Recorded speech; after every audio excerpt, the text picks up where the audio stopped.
Somewhere in your home, right now, while you are getting ready to rest, something else is just beginning to wake up. Your cat. The same small body that spent the afternoon curled into a warm, motionless loaf on the couch is about to become something else entirely.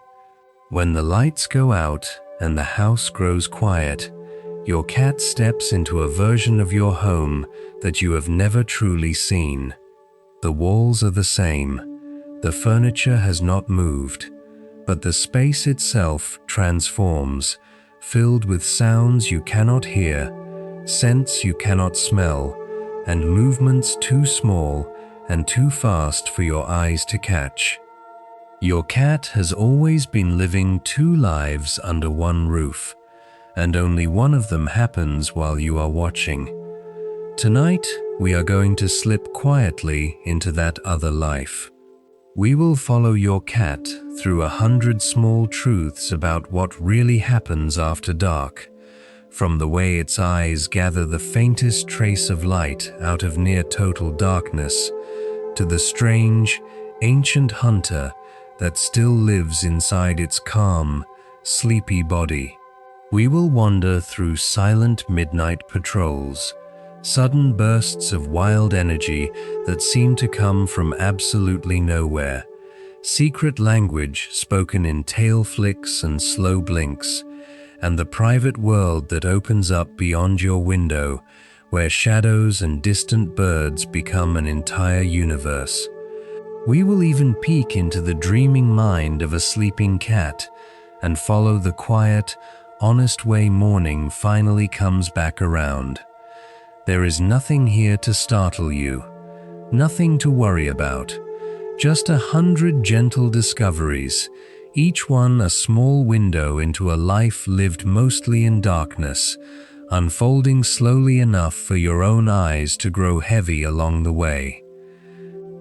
If you find comfort in falling asleep to calm voices and quiet wonder, consider subscribing to The Sleepy Scholar, so more nights like this one can find their way to you. For now, there is nothing you need to do. No need to follow along carefully. No need to remember anything at all. Just let your body sink a little deeper into wherever you are resting.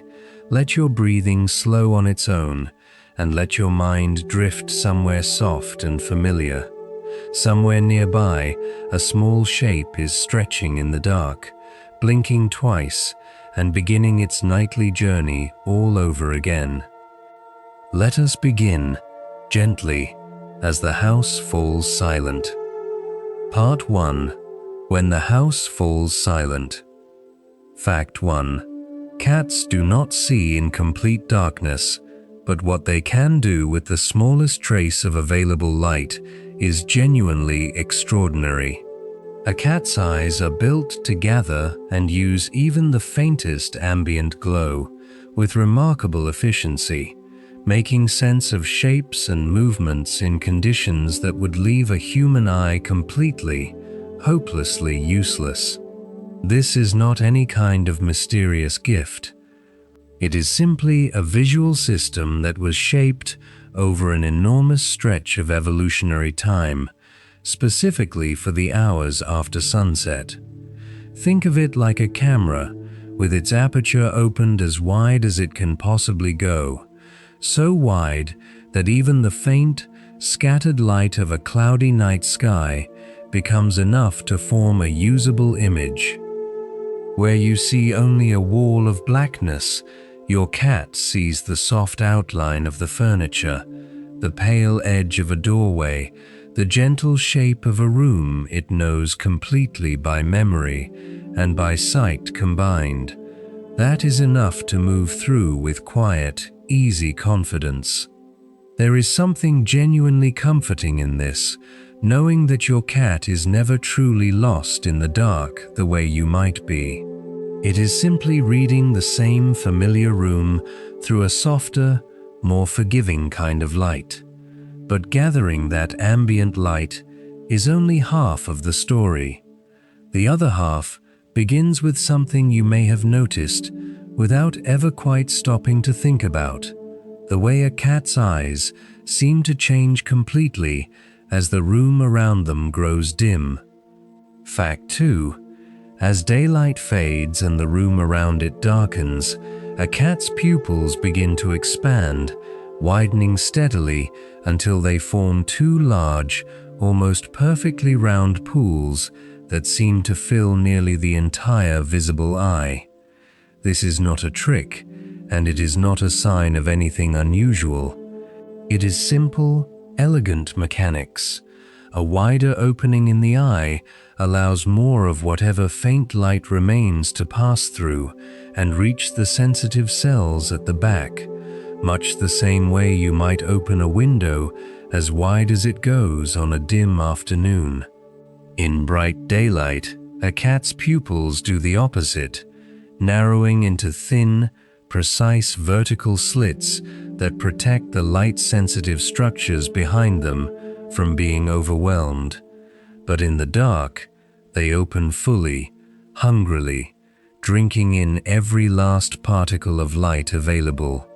If you have ever looked closely at your cat during an evening walk through the house, you may have caught this quiet transformation happening in real time, the pupils expanding gradually as the light around you both continues to fall. It is a small, completely unconscious adjustment, the body simply reading its environment and responding accordingly. And once enough of that precious faint light has passed through those wide-open pupils, something else takes over inside the eye, something that explains that eerie, luminous glow you sometimes catch in photographs. Fact 3. Directly behind the retina of a cat's eye sits a thin, mirror-like layer called the tapetum lucidum, a structure that most people only notice as the strange greenish glow caught by a flash photograph in dim light. What this layer actually does is reflect any light that has already passed through the retina back through it a second time, giving the eye's light-sensitive cells a second chance to register whatever faint photons are available. It is a quiet kind of biological thrift, using the same resource twice rather than letting it pass through unused. This structure is shared by many animals that evolved to be active during low-light hours, a common inheritance from ancestors who relied on being able to see and move effectively once the sun went down. The glow you sometimes catch in a photograph is not a malfunction or a camera trick at all. It is simply your cat's eyes doing exactly what they were built to do, working efficiently and without complaint long after the world around them has gone dark. But remarkable as it is, sight is only one of the senses keeping careful watch during these nighttime hours, and it may not even be the most important one. Fact 4. While a cat's eyes are quietly gathering whatever light remains available, its ears are doing something that, in many ways, is even more impressive. Each ear can rotate almost completely independently of the other, swiveling smoothly like a small, precise satellite dish to locate and track sounds arriving from almost any direction at all, without the cat needing to move its head or its body even slightly. At night, when the world becomes visually simpler and less detailed, this sense naturally steps forward into a larger role, becoming the primary way a cat builds its real-time picture of the space around it. A tiny creak settling through a floorboard in another room, the faint shift of air through a slightly open window, the almost inaudible movement of something small running along the base of a wall. All of it becomes information, gathered quickly and sorted quietly, without any apparent effort. Picture two small, perfectly engineered receivers, constantly rotating, constantly adjusting, always listening faithfully, even when every other part of the body appears deeply, peacefully relaxed. This is why a sleeping cat sometimes seems to react to a sound before the person beside it has even consciously registered that anything happened. And what those ears can actually detect goes considerably further than most people ever realize. Fact 5. A cat's hearing range extends significantly beyond what human ears are able to perceive, particularly at the higher end of the sound spectrum, well into the frequencies produced by small rodents, insects, and other creatures that share a typical home environment. On any given quiet night, your house may be layered with a whole range of sounds that exist entirely beneath the threshold of what you are able to hear. The faint, rapid scratching of something moving inside a wall, the high, thin call of a moth near a window screen, the almost imperceptible rustle of a small creature passing somewhere in the garden outside. Your cat is not imagining anything when it suddenly turns its head toward what appears to be a completely empty corner. It is simply listening to a layer of the world that was never built for you to hear. There is something genuinely humbling about this, the quiet realization that even inside your own most familiar home, there is a conversation constantly taking place that you are entirely shut out of. The house you know so well is, from your cat's perspective, alive with a richness of sound you will simply never access. And once you begin to truly imagine that hidden layer of sound and sensation, the house itself starts to feel rather different at night. Fact 6. The moment the lights go out and quiet settles through the rooms, a home does not become empty or flat to a cat. It becomes something much closer to an entirely different landscape. Colors fade and fine detail softens, but sounds that were buried all day beneath the steady noise of human activity rise suddenly and clearly to the surface. Scents that lingered quietly in the background, absorbed into furniture and fabric and air, become more distinct, easier to separate and follow.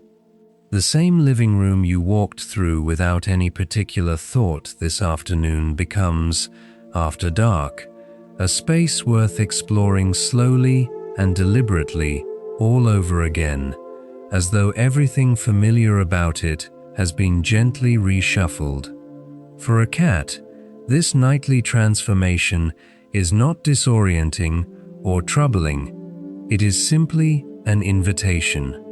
Nothing physical has changed at all. Only the way the room is being read and understood has shifted completely. Perhaps that is worth sitting with for a moment. The idea that right now, as you lie here in the quiet and the dark, a small presence is moving calmly and confidently through that very same space, reading it in a way you never could. Fact 7. Long before a cat's paw ever makes contact with an unfamiliar object in a darkened room, its whiskers have often already gathered the essential information needed. These long, stiff hairs, rooted in clusters of extraordinarily sensitive nerve endings, are capable of detecting the finest changes in air currents as they bend and shift around nearby obstacles, walls, furniture, doorways, and anything else that might lie along a cat's path. In near total darkness, this becomes something very close to a secondary form of sight, one that operates continuously and without any need for light at all. It allows a cat to judge the width of a gap before attempting to pass through it, to sense the presence of an object before walking into it, to read the shape of a space through subtle pressure and movement in the air alone.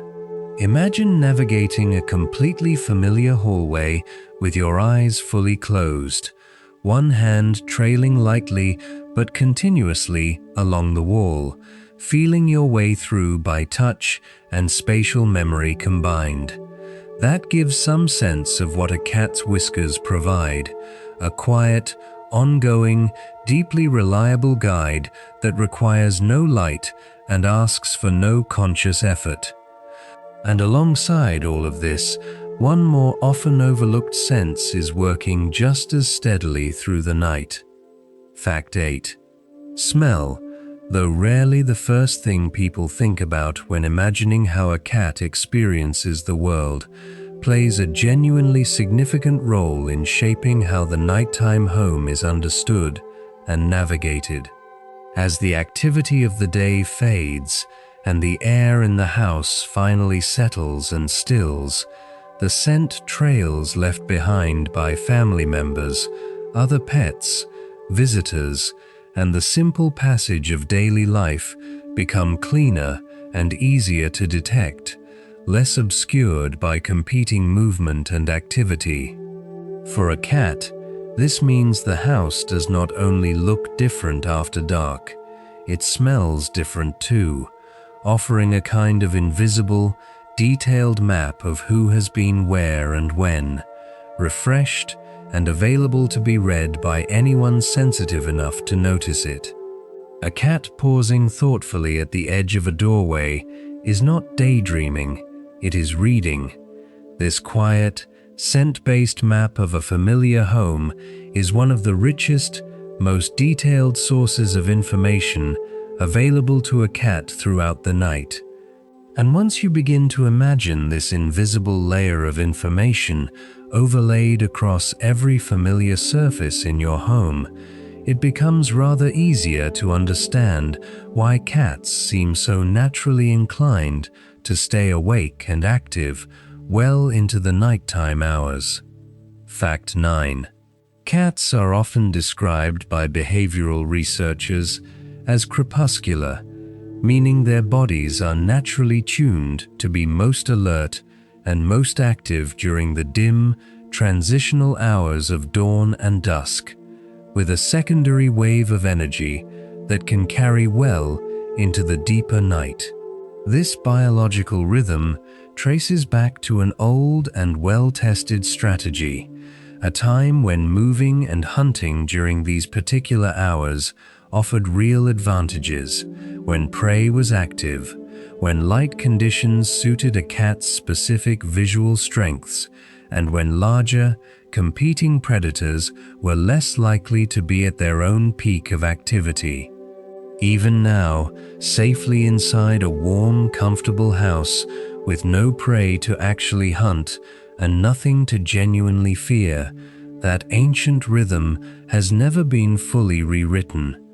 It simply waits quietly beneath the surface of a domestic, comfortable life, ready to surface reliably the moment the household grows still and the light falls low enough. This is why your cat may seem most energetic and alert precisely when you are finally and completely ready to sleep, not out of any kind of deliberate mischief, but simply because the body it is living in has always been designed to feel most alive in exactly these conditions. Fact 10. As the lights go out and the household finally settles into quiet, a cat does not begin its night with confusion or hesitation or any particular need to adjust. The eyes have already widened, pulling in whatever light remains. The ears are already rotating gently, sorting through the sounds of a settling house. The whiskers are reading the air.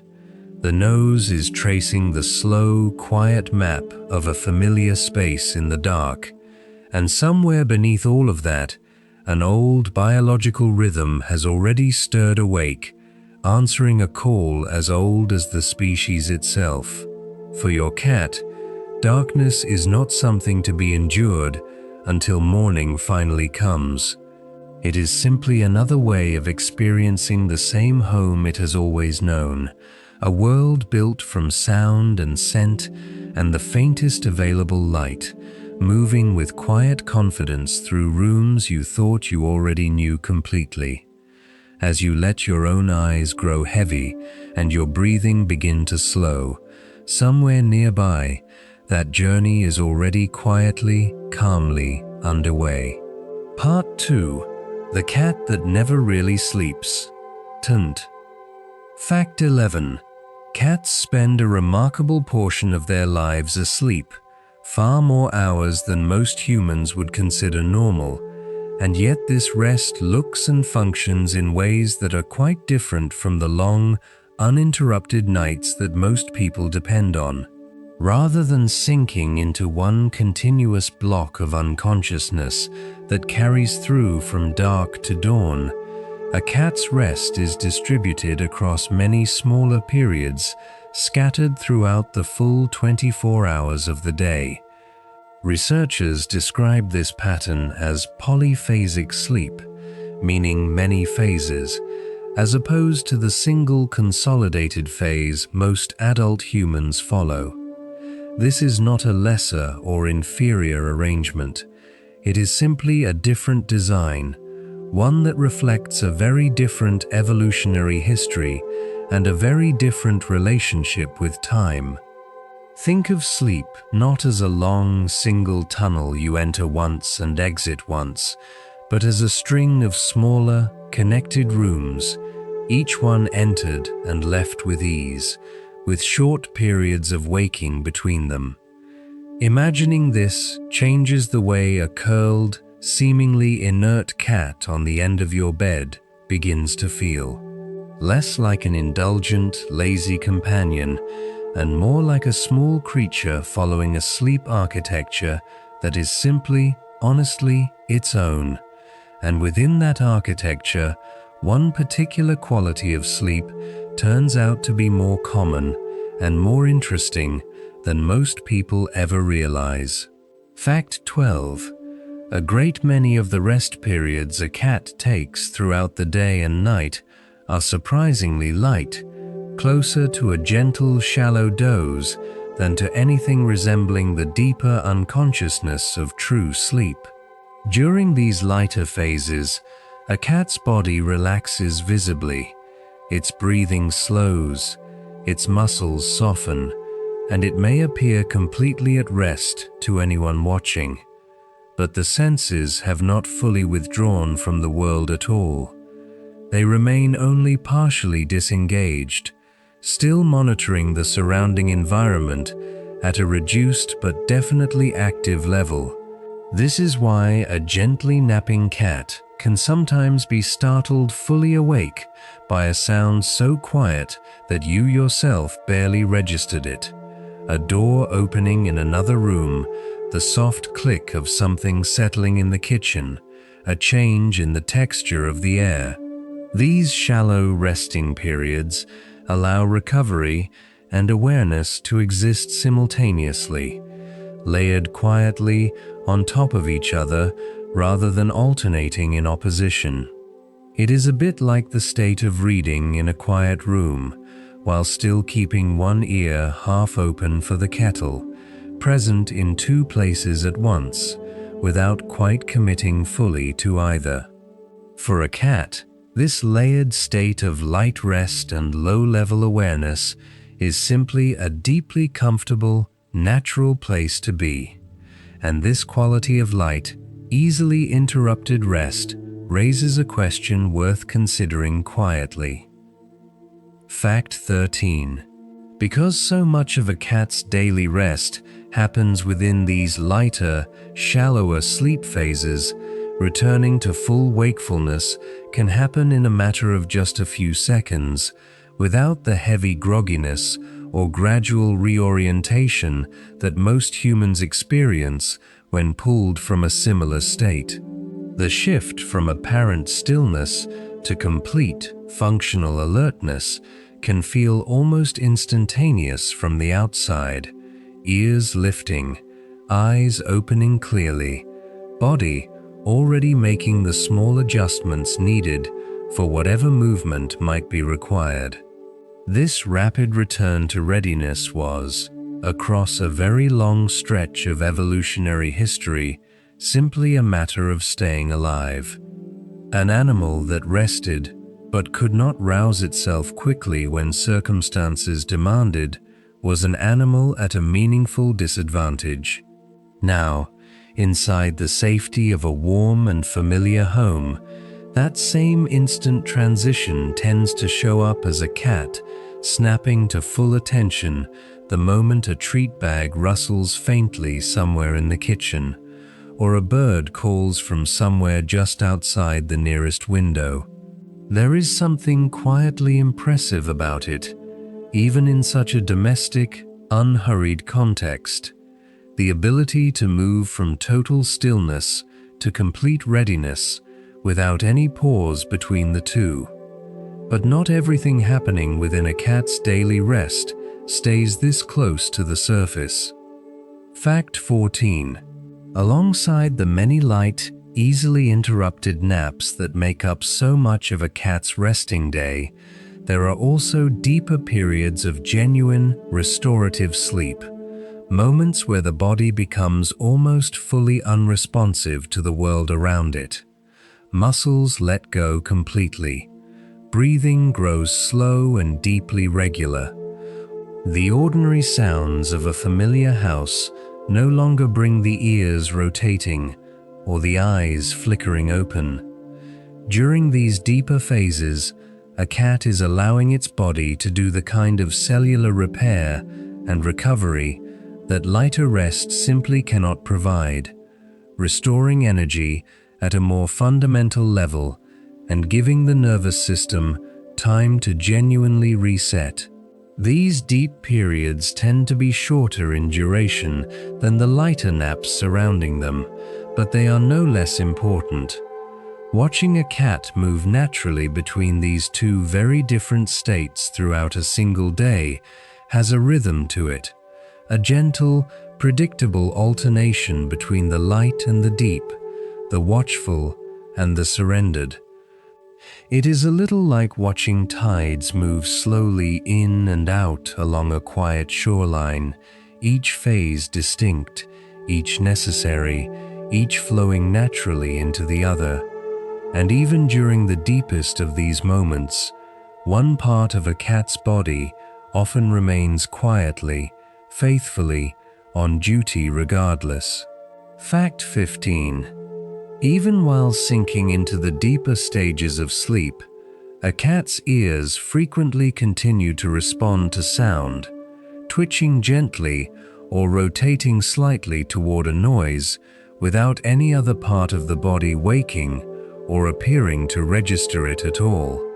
This quiet, background responsiveness means that even in its most genuinely relaxed state, a cat maintains a thin but real connection to the world around it, a low-level monitoring that simply never fully switches itself off.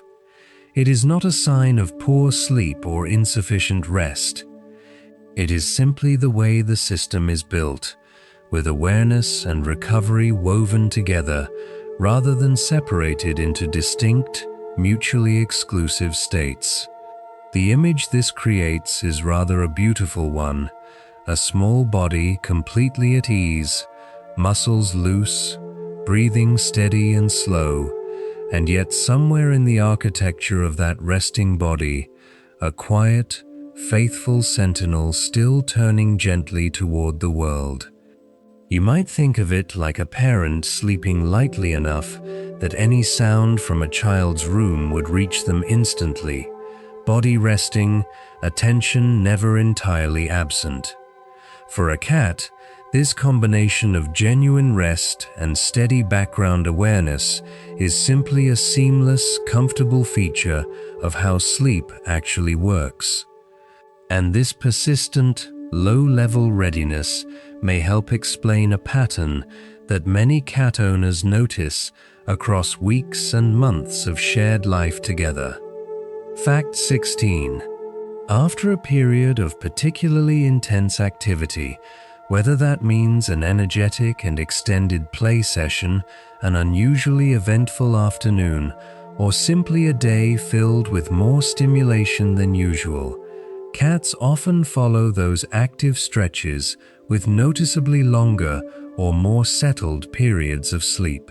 This makes a great deal of intuitive sense once you consider how genuinely demanding true activity is for an animal built around short, intense bursts of effort.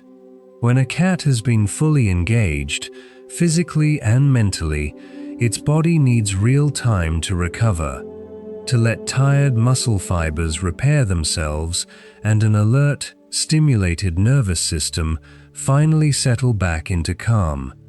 This mirrors closely the experience most people have after a physically demanding day, when sleep comes faster, feels deeper, and seems to restore more completely than on quieter, less eventful days. For a cat, this natural balance between intense activity and genuine recovery is simply one of the most reliable rhythms of daily life, one cycling predictably into the other across every waking and sleeping hour. And once a resting period begins, the way a cat settles its body into sleep can quietly reveal rather more than most people ever stop to notice. Fact 17. The position a cat chooses when settling into rest tends to reflect, with surprising reliability, how safe, comfortable, and at ease it feels within its environment in that particular moment. A cat tucked tightly into a compact, rounded shape, paws folded beneath its chest, and tail curled close around its body, is typically conserving warmth and holding itself in a posture from which it can respond quickly if anything unexpected happens. A position built for light, alert rest in a world that still requires a degree of readiness. A cat sprawled fully on its side, with legs extended loosely and belly openly exposed, is communicating something quite different.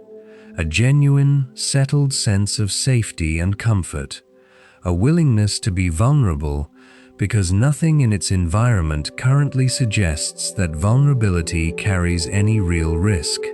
Watching these positions shift throughout a single evening tells a quiet, ongoing story about a cat's internal state, one written entirely in posture rather than sound. It is a little like reading a person's body language across an evening, the way they hold their shoulders, whether their jaw is tight or loose, all of it offering information that words would never volunteer. And this shifting relationship with comfort extends naturally into another small, interesting habit as well. Fact 18. Many cats rotate fairly consistently between several different sleeping spots throughout the course of a single day and night, rather than committing to any one location with permanent loyalty. This habit is shaped by a blend of practical preference and instinct, the simple fact that comfort, warmth, and quiet shift as the hours change, and a cat sees no reason to stay fixed in one place simply out of habit when a better option is readily available. A patch of afternoon sunlight on the living room floor may be a perfect resting spot at 3 in the afternoon and an entirely unappealing one by evening. A warm spot near a heating vent may only become inviting once the house has cooled down after midnight. A sheltered corner of a bedroom closet may feel exactly right during a busy afternoon and completely unnecessary once the household has gone quiet.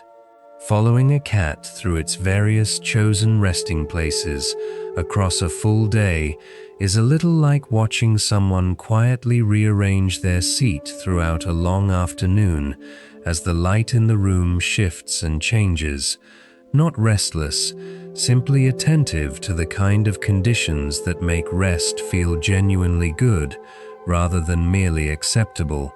And once a cat has finally found a truly comfortable, truly settled spot, something remarkable may quietly begin to unfold deep inside its resting mind. Fact 19.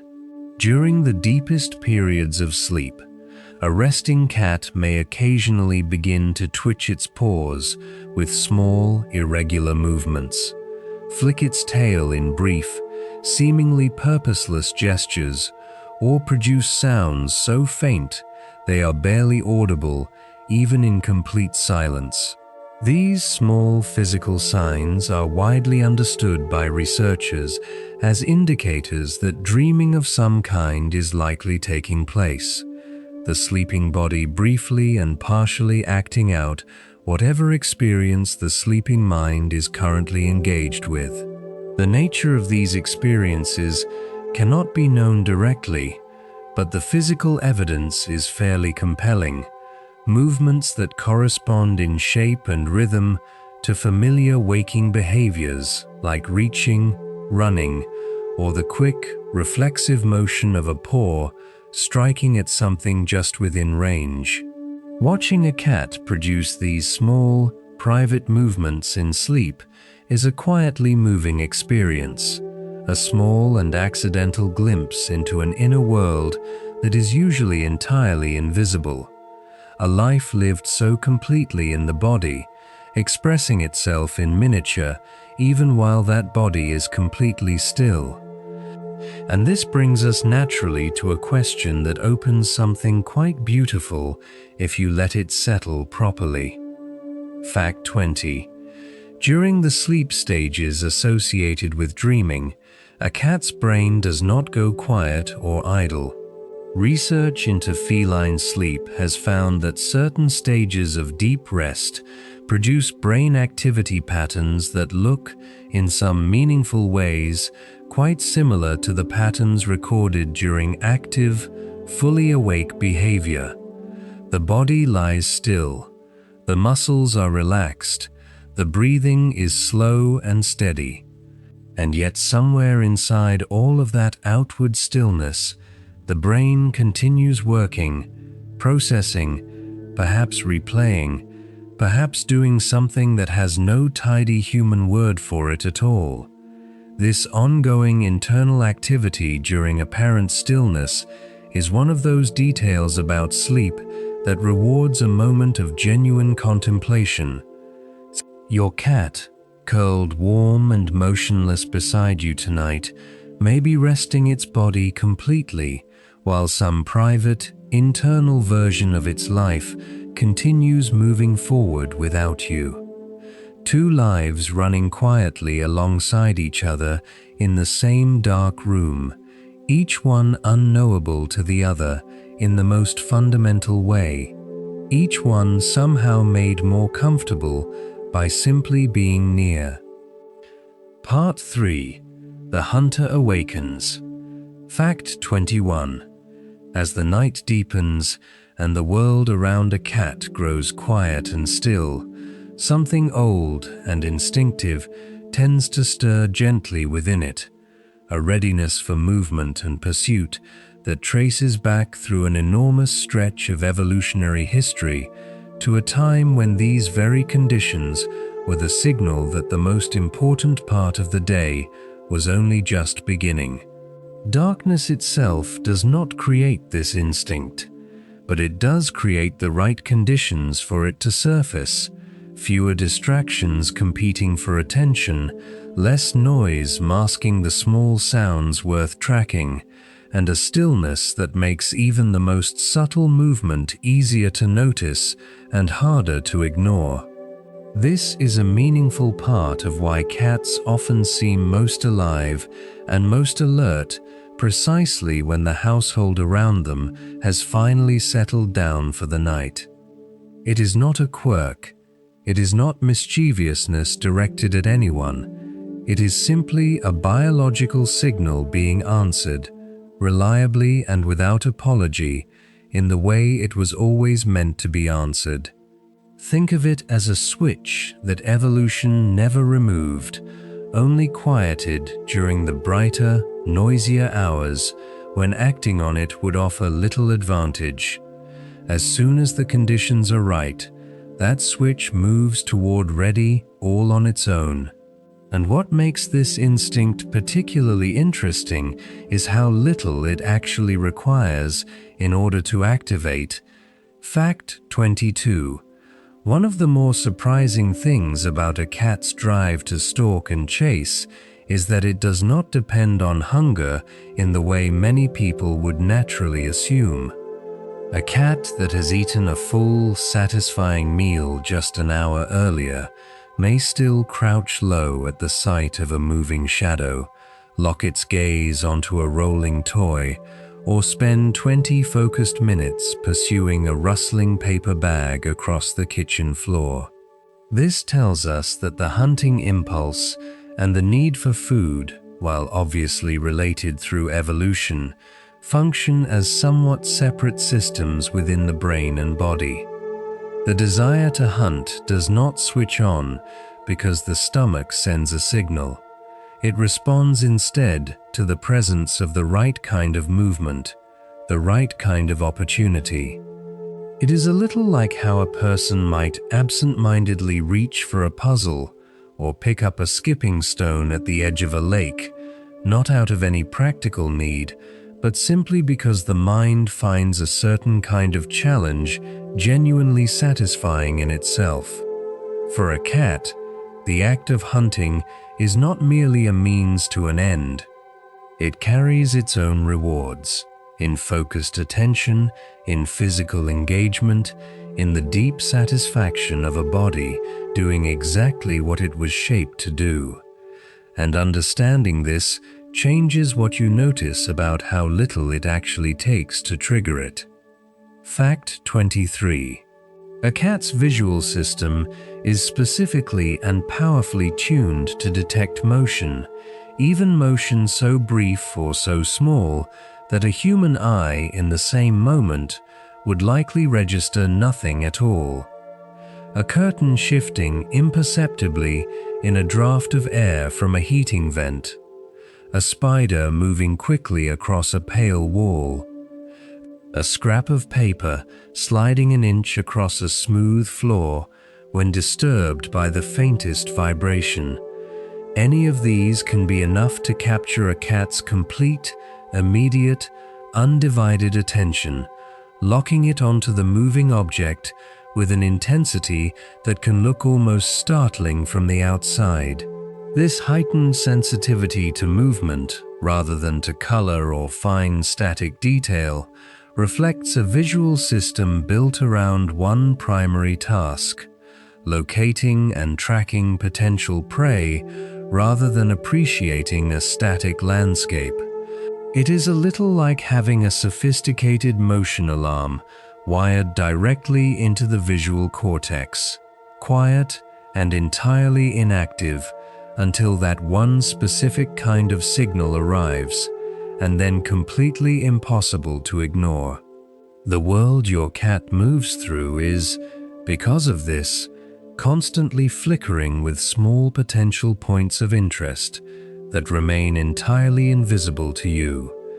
And when one of those flickering signals finally catches and holds a cat's full attention, a very particular and deliberate process quietly begins to unfold.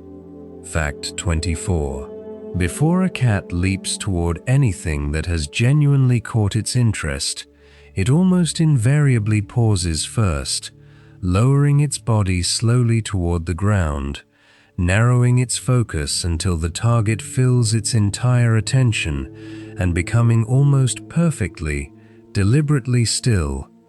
This stalking posture is not hesitation.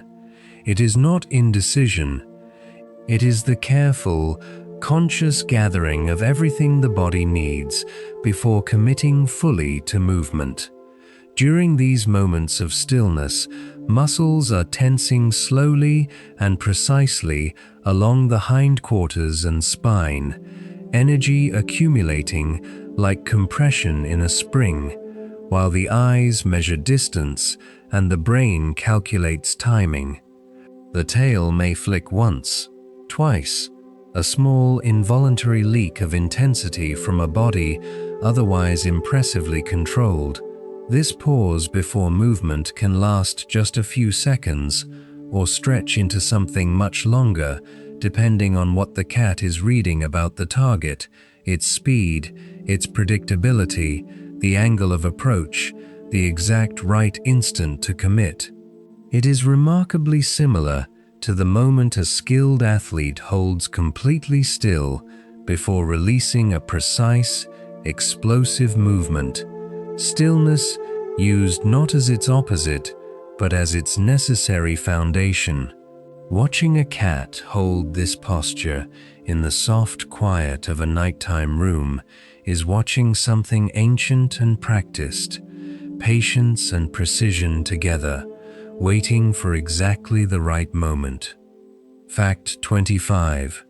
When a cat finally commits to a leap, the motion is almost never as impulsive as it looks in that fraction of a second.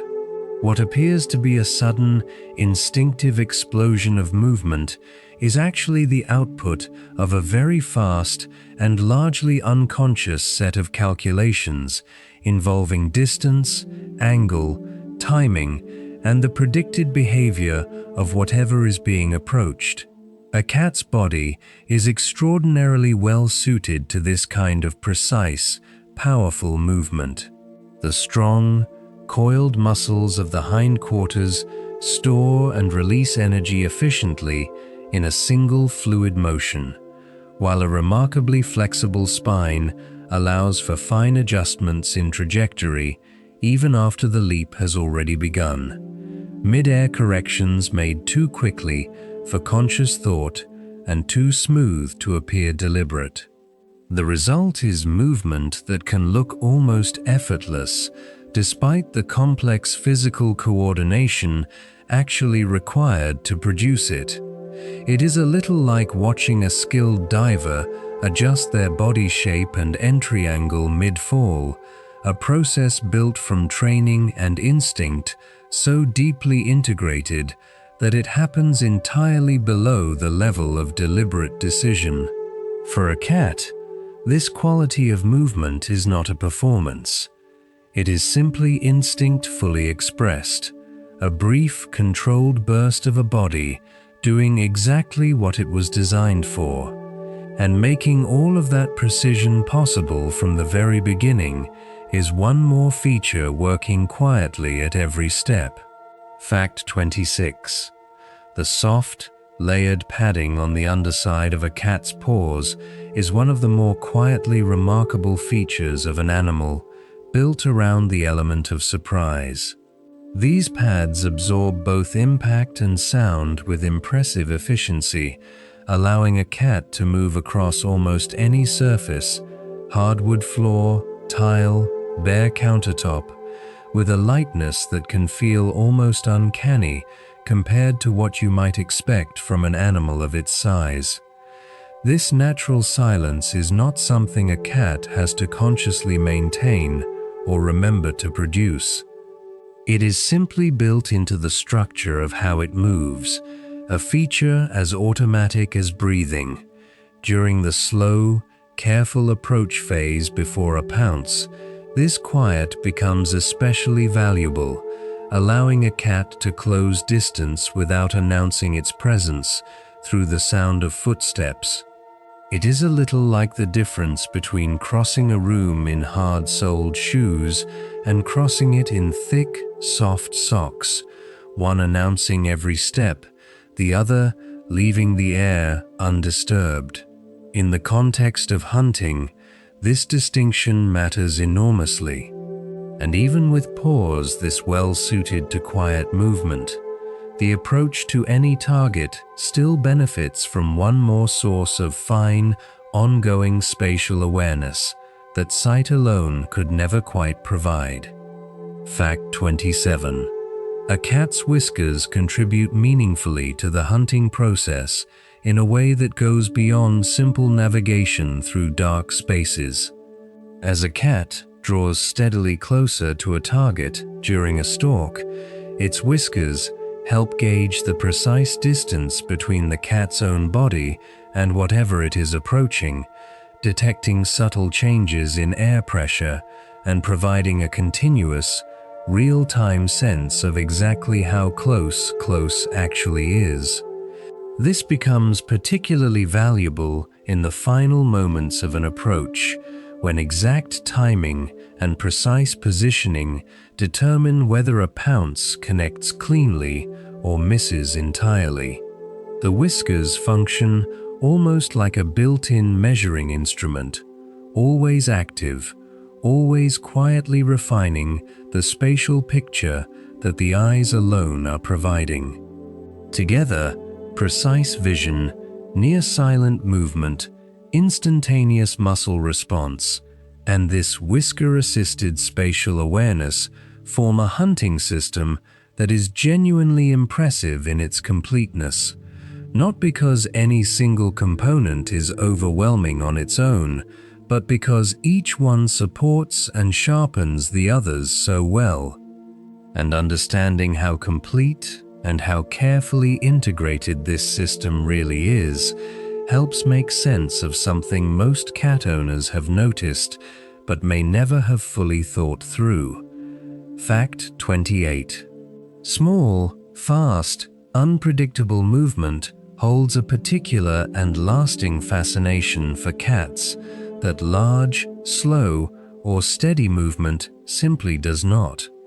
This is because the movement patterns most likely to capture and sustain a cat's hunting interest closely resemble the natural movement of the small prey animals that shaped its instincts across thousands of generations.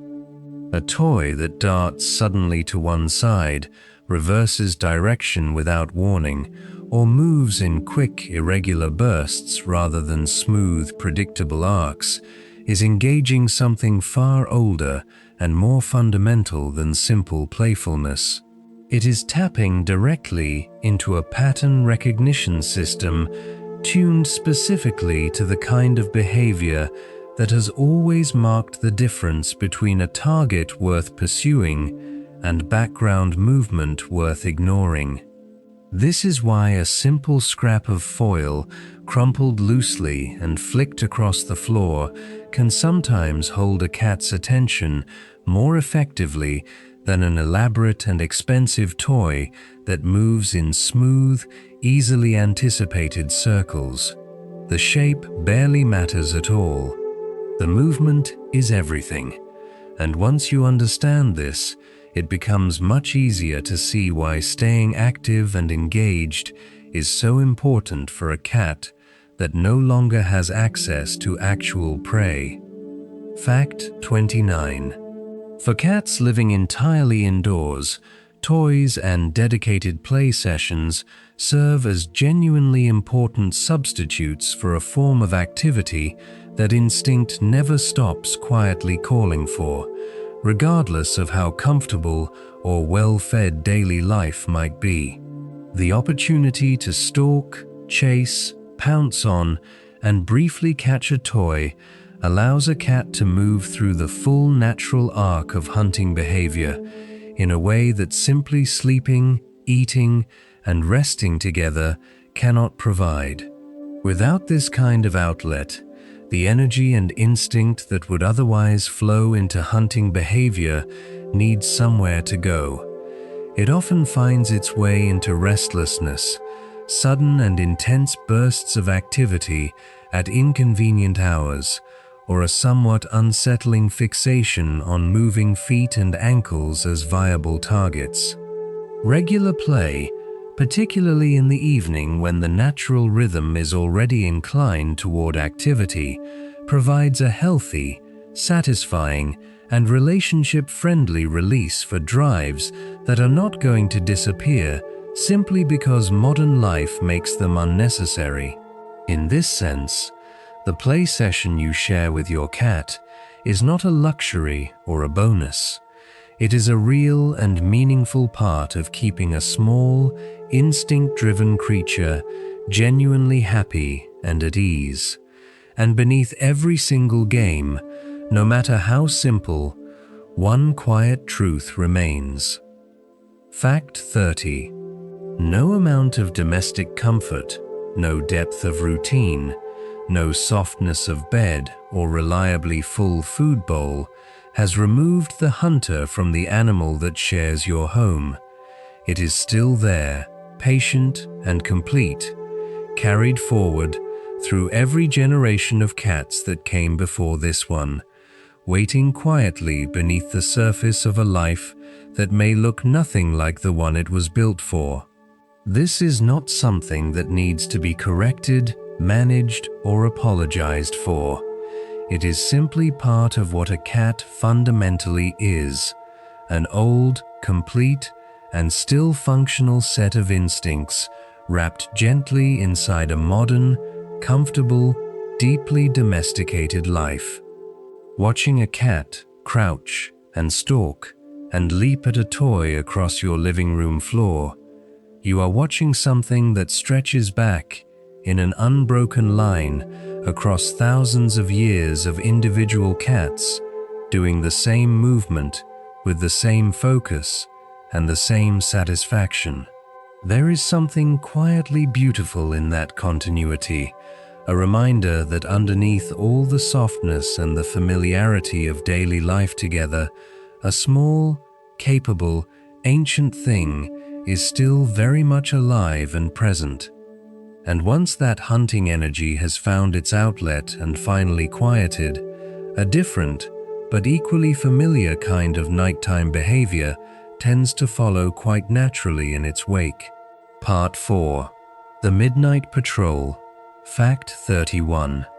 Once the house has gone fully quiet and the people within it have stopped moving and settled into rest, many cats begin a slow, deliberate walk through the home's familiar rooms, checking each space in turn with a thoroughness that is quiet but unmistakably purposeful.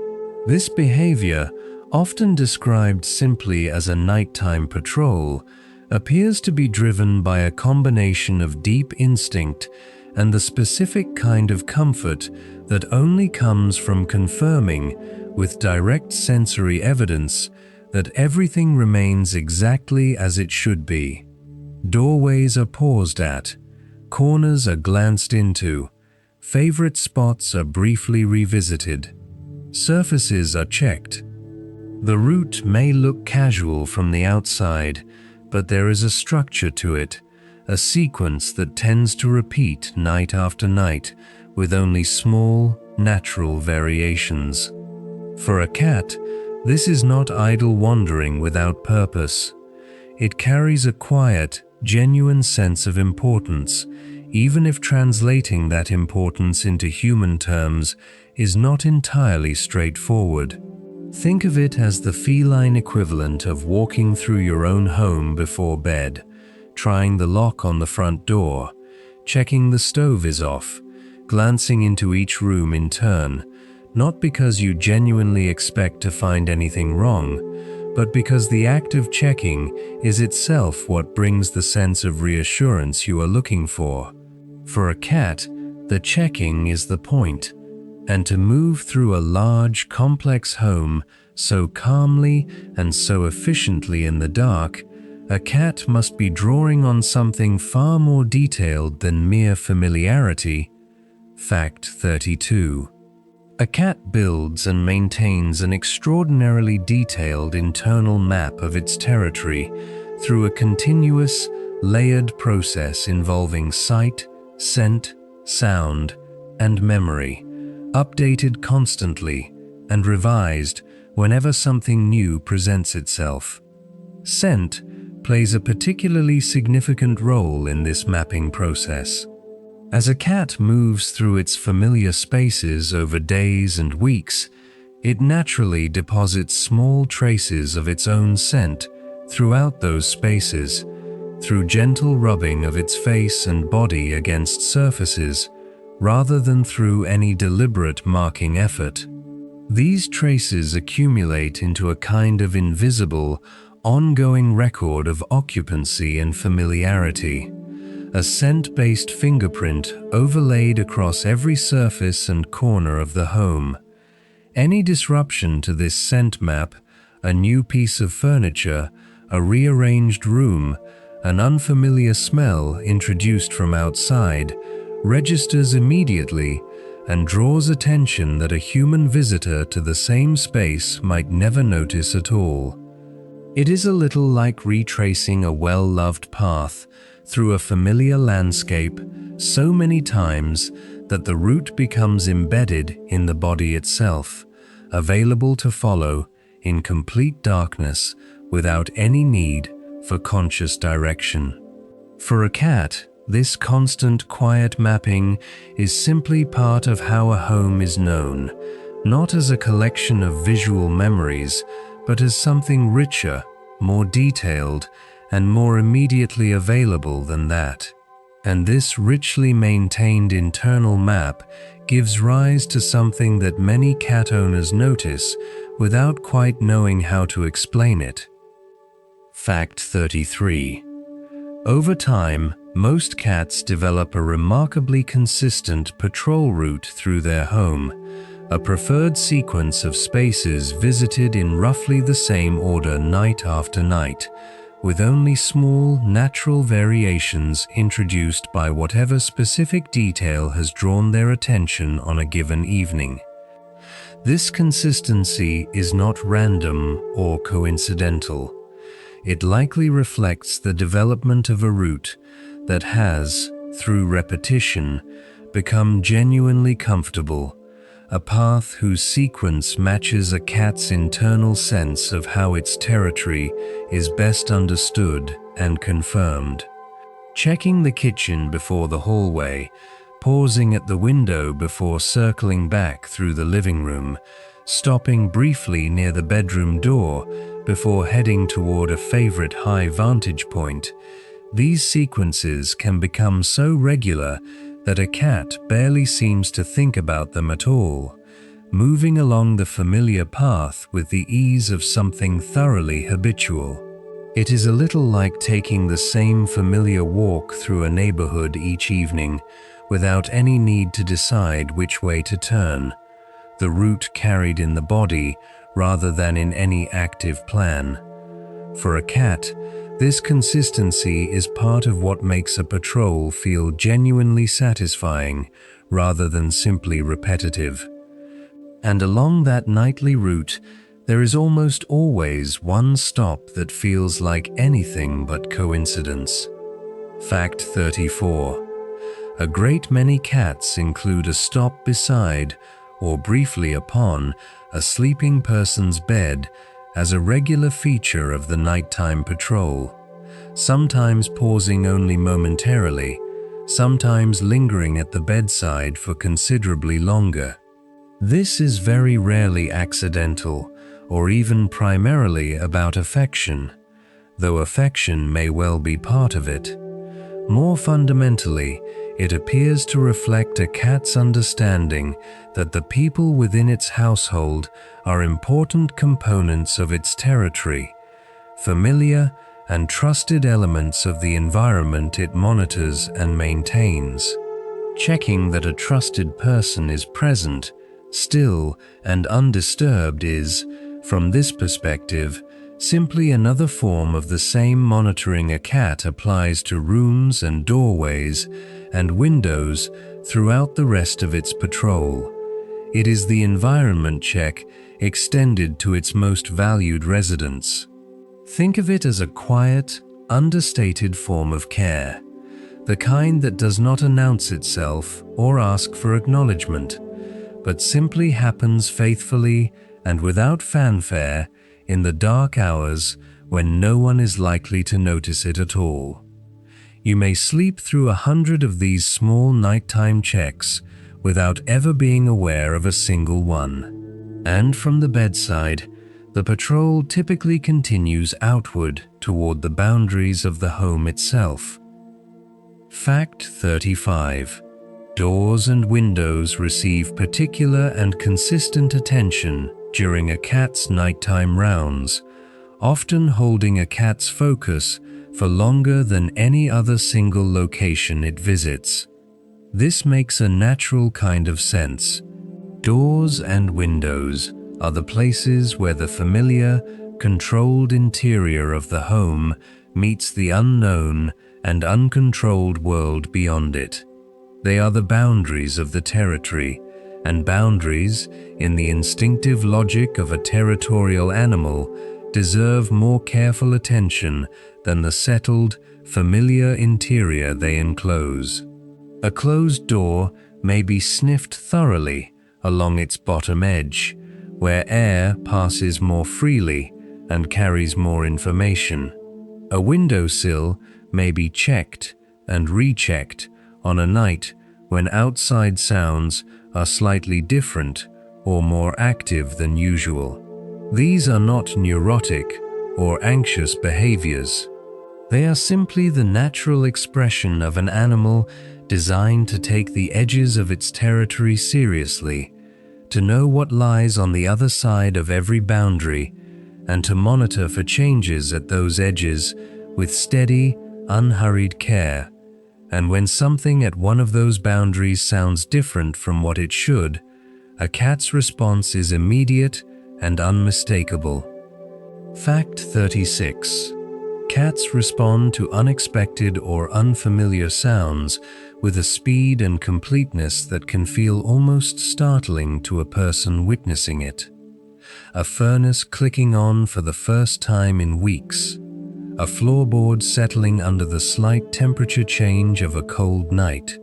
A sound drifting in from outside that is just slightly different in character from the usual background of the neighborhood.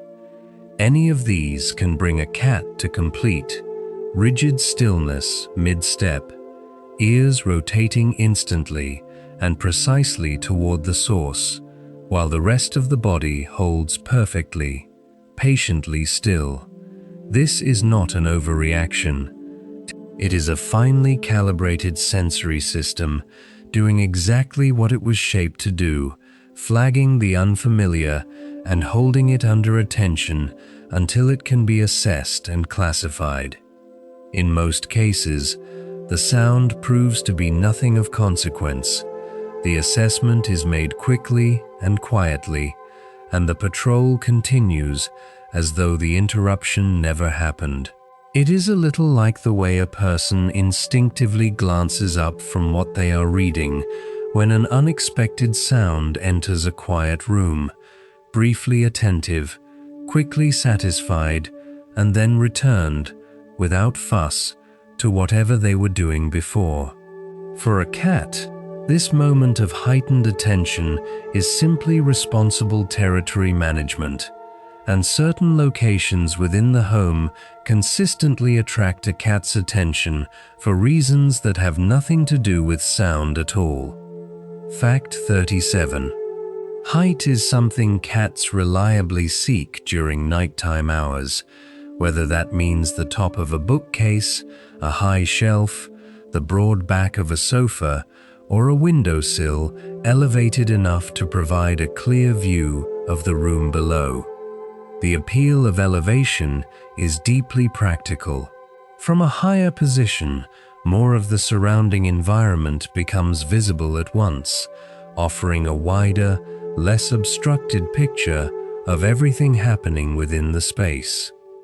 It also provides a strong instinctive sense of security, a position from which it is much harder to be approached from behind or above, and from which any movement below becomes far easier to detect early.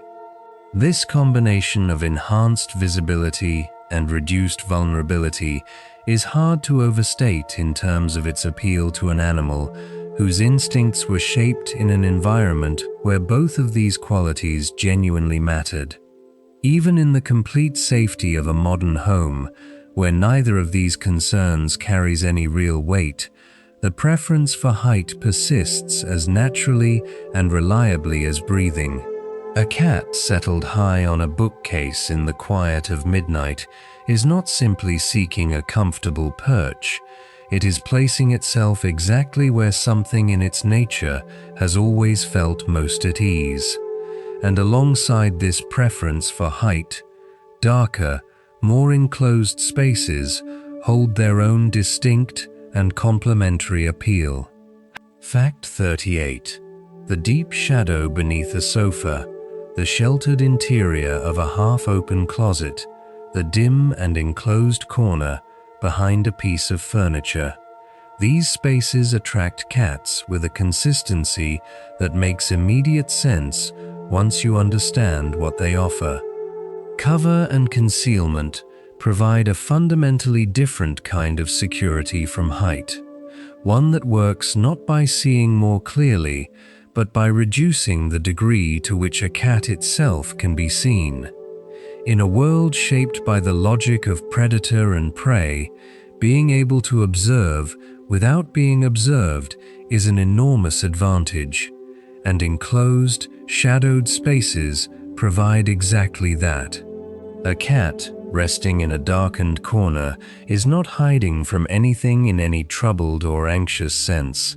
It is simply placing itself in a position that its instincts recognize, without any need for conscious deliberation, as offering a particularly favorable balance of comfort and control.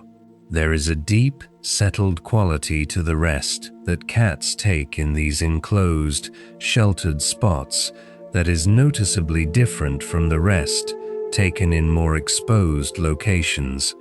And it is from exactly these quiet, sheltered observation points that a cat is most likely to be the first to notice something the rest of the household has completely missed. Fact 39.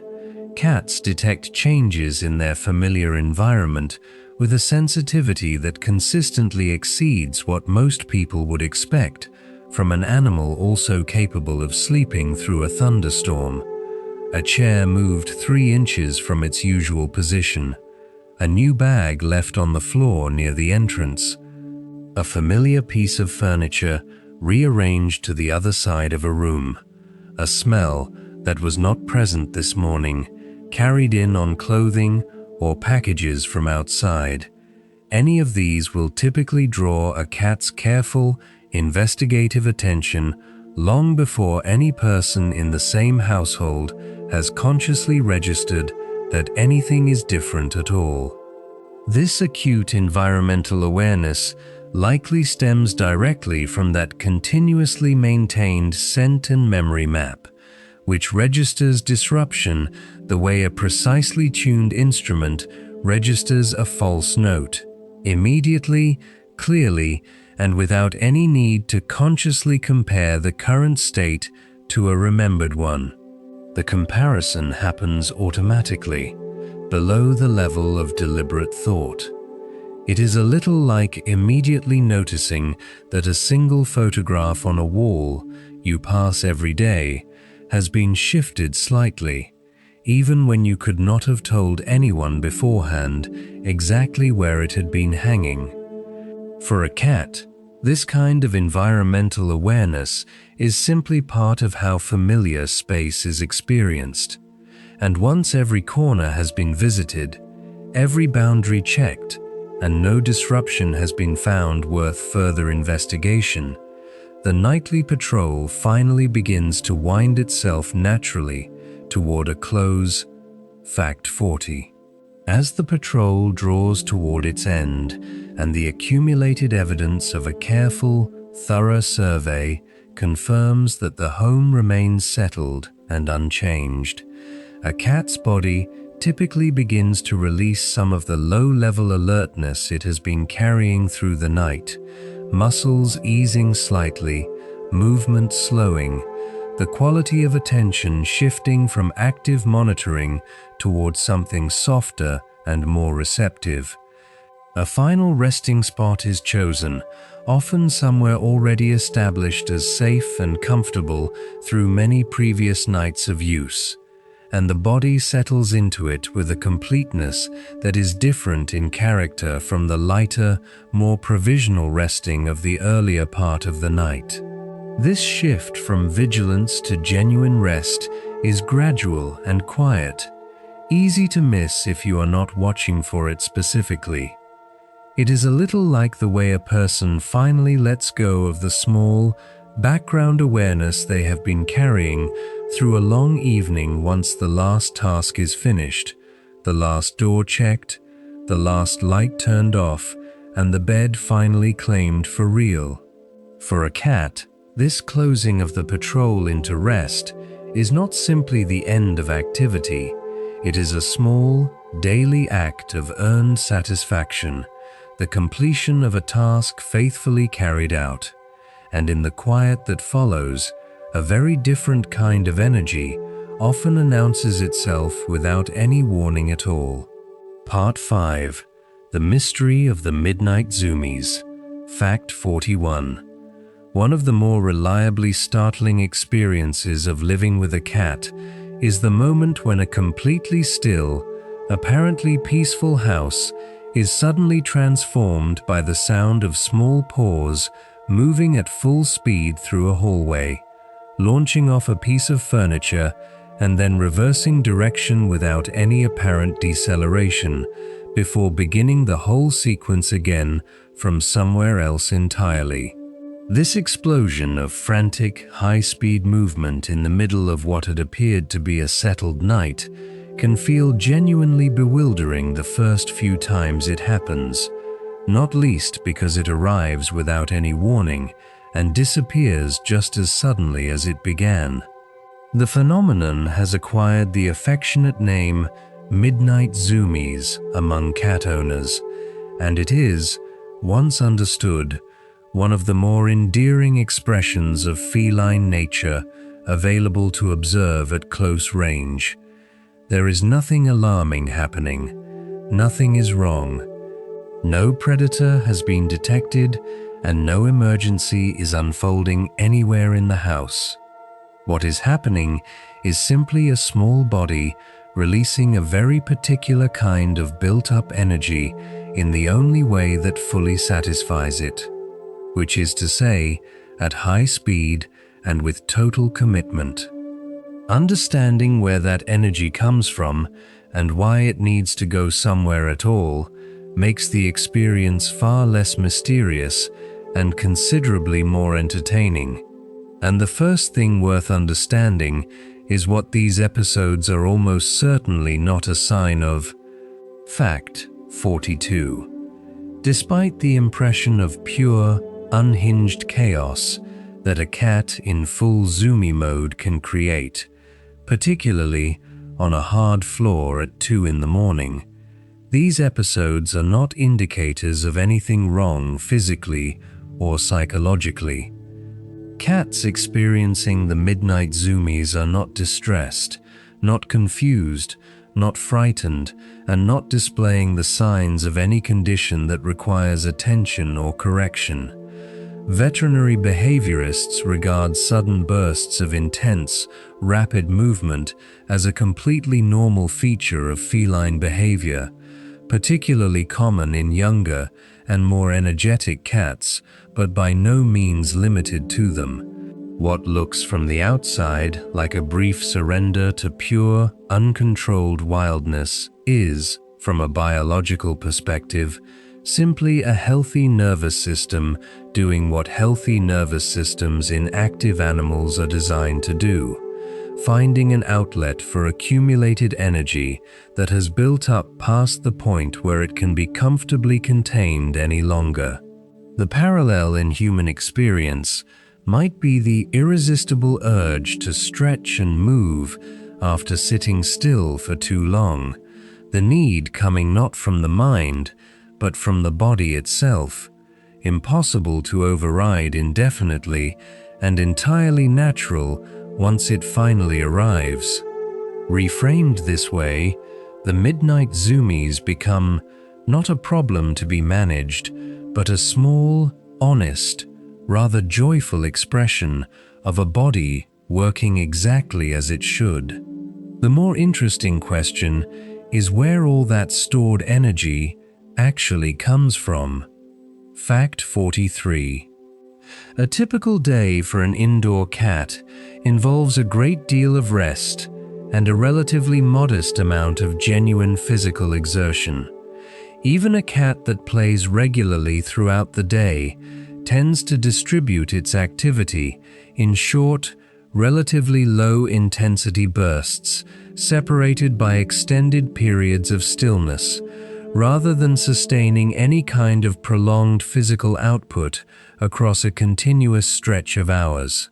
This means that across any given day, physical energy tends to accumulate gradually in the body without being fully expended, the way water might build slowly behind a small, imperfect dam.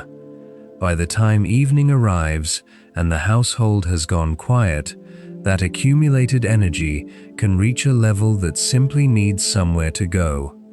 The conditions of the night, the quiet, the familiar instinctive readiness that rises with darkness, and the absence of competing activity all conspire to lower whatever threshold was keeping that energy contained.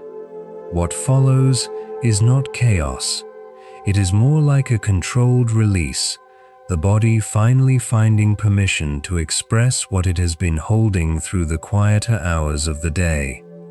And alongside this simple physical buildup, another and older force is often contributing to the mix at the very same time. Fact 44. In many episodes of Midnight Zoomies, the underlying hunting instinct appears to play a direct and meaningful role. The neural pathways associated with stalking, chasing, and the explosive physical engagement of a pounce can become activated not only by an actual target, but also by the right internal conditions, sufficient energy, sufficient quietness, and low stimulation in the environment, and the natural nighttime rise of that old, deep readiness described in an earlier part of this journey.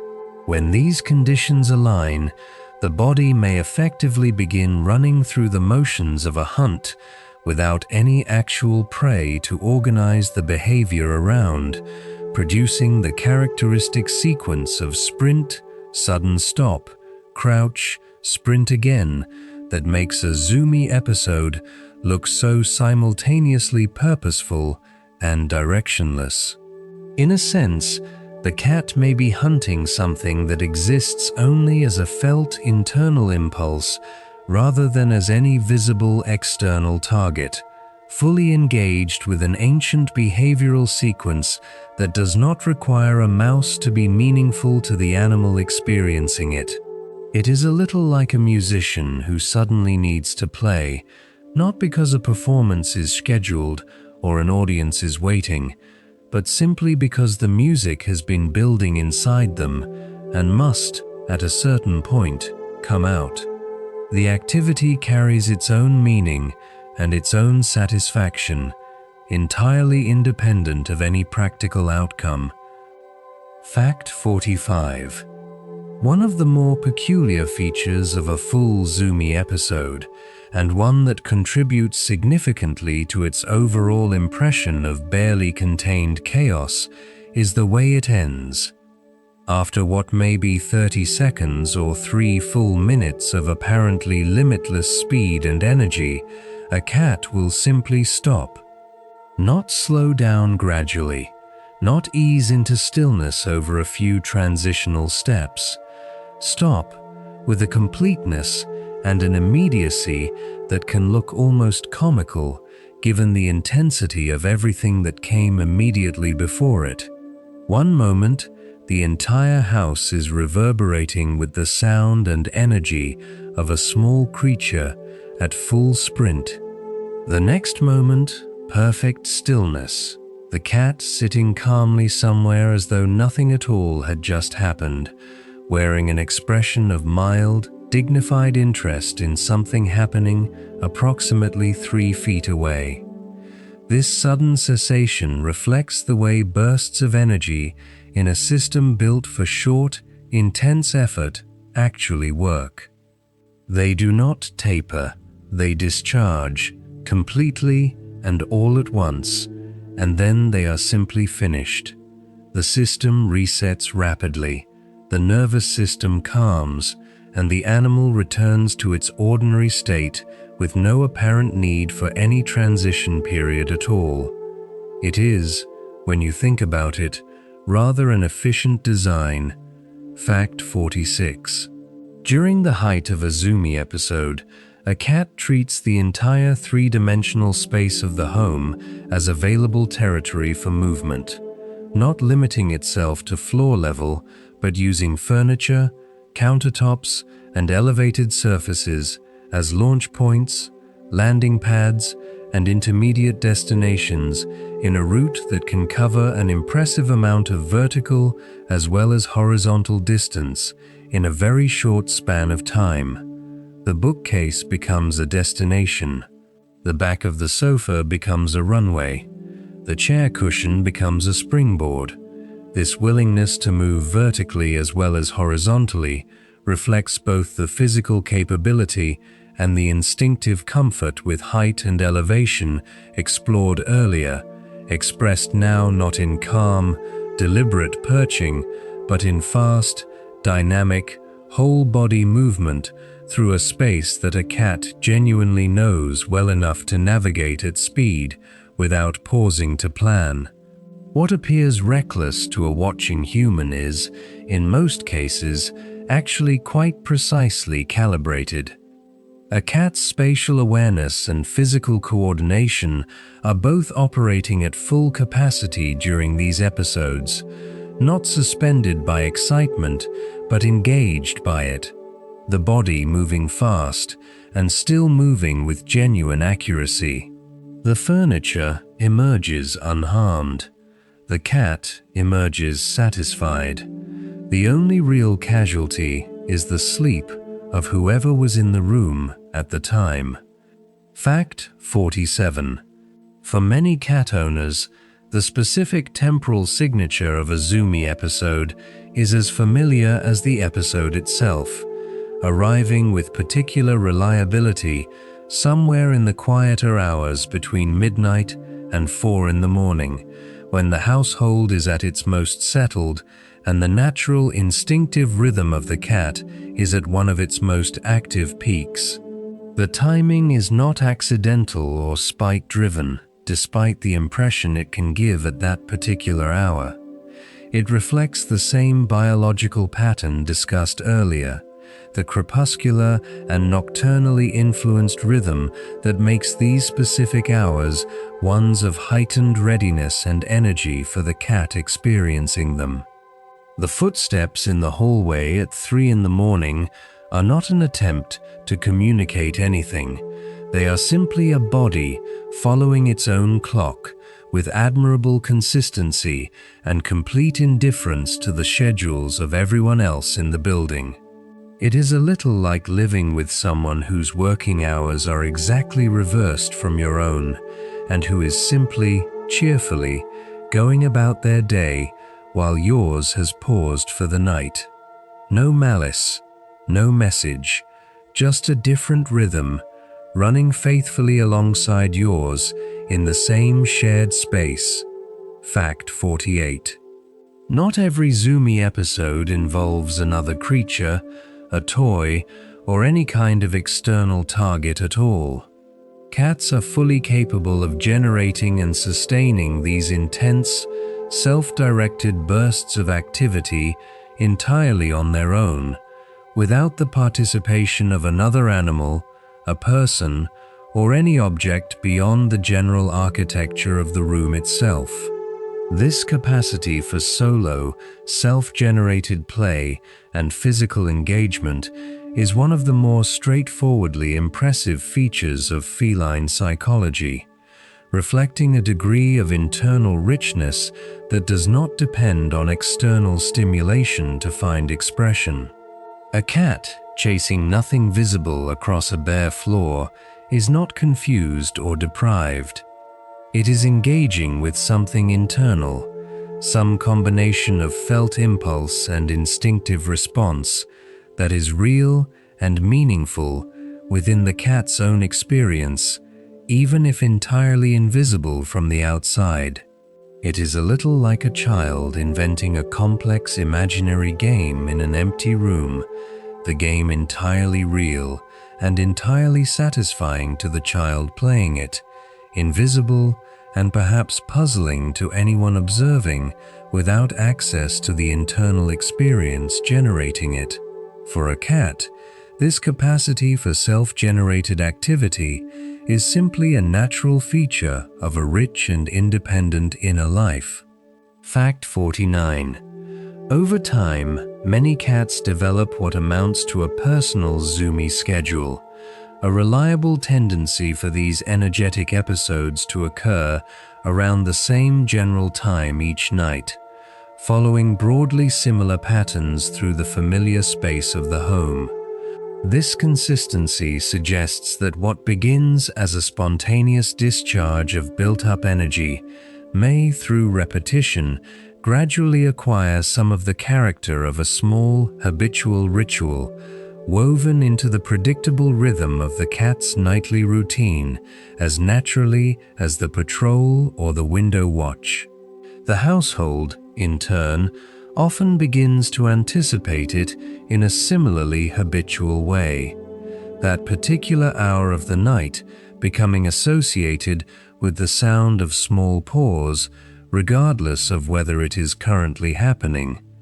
There is something oddly charming about this mutual accommodation of rhythms, a cat's ancient, instinctive energy release becoming, through familiarity, simply another expected feature of shared domestic life, like the sound of the heater coming on or the predictable creak of a particular floorboard. And for the brief duration of these episodes, the entire nature of the shared domestic space changes in a way worth appreciating for what it actually is. Fact 50. For 2 or 3 or perhaps 5 minutes on any given night, a living room that has spent the previous several hours as a place of complete quiet and stillness becomes something else entirely. A sprint course, a jungle, a proving ground for an old and undiminished physical capability. The furniture that spent the day as comfortable, static backdrop becomes a series of obstacles to navigate, launch from, land upon. The hallway that normally serves the quiet, measured purpose of connecting rooms becomes a track for something far faster and more urgent. And then, as suddenly as it began, it is over. The room returns to its usual dimensions and its usual silence. A small shape settles somewhere in the dim and becomes once again apparently motionless. The house goes quiet, and into that quiet, now that the body has discharged what it needed to discharge and the ancient instinct has been briefly, completely satisfied, something quite different begins to make its way to the surface. Something slower and softer and considerably more intimate than anything that has happened in the last few minutes. Part 6. The Secret Language of the Night. Fact 51.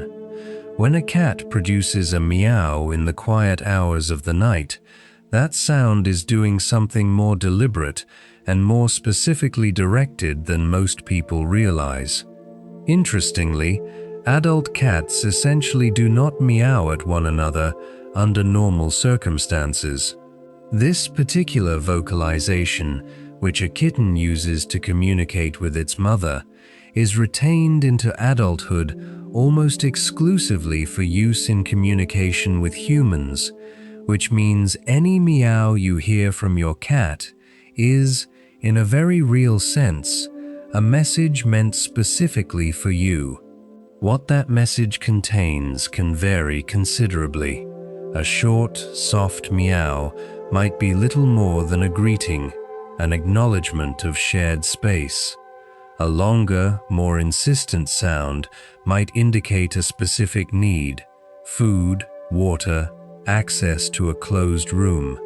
A repeated, plaintive call from somewhere else in the house often means the cat has momentarily lost track of you and wants that situation corrected.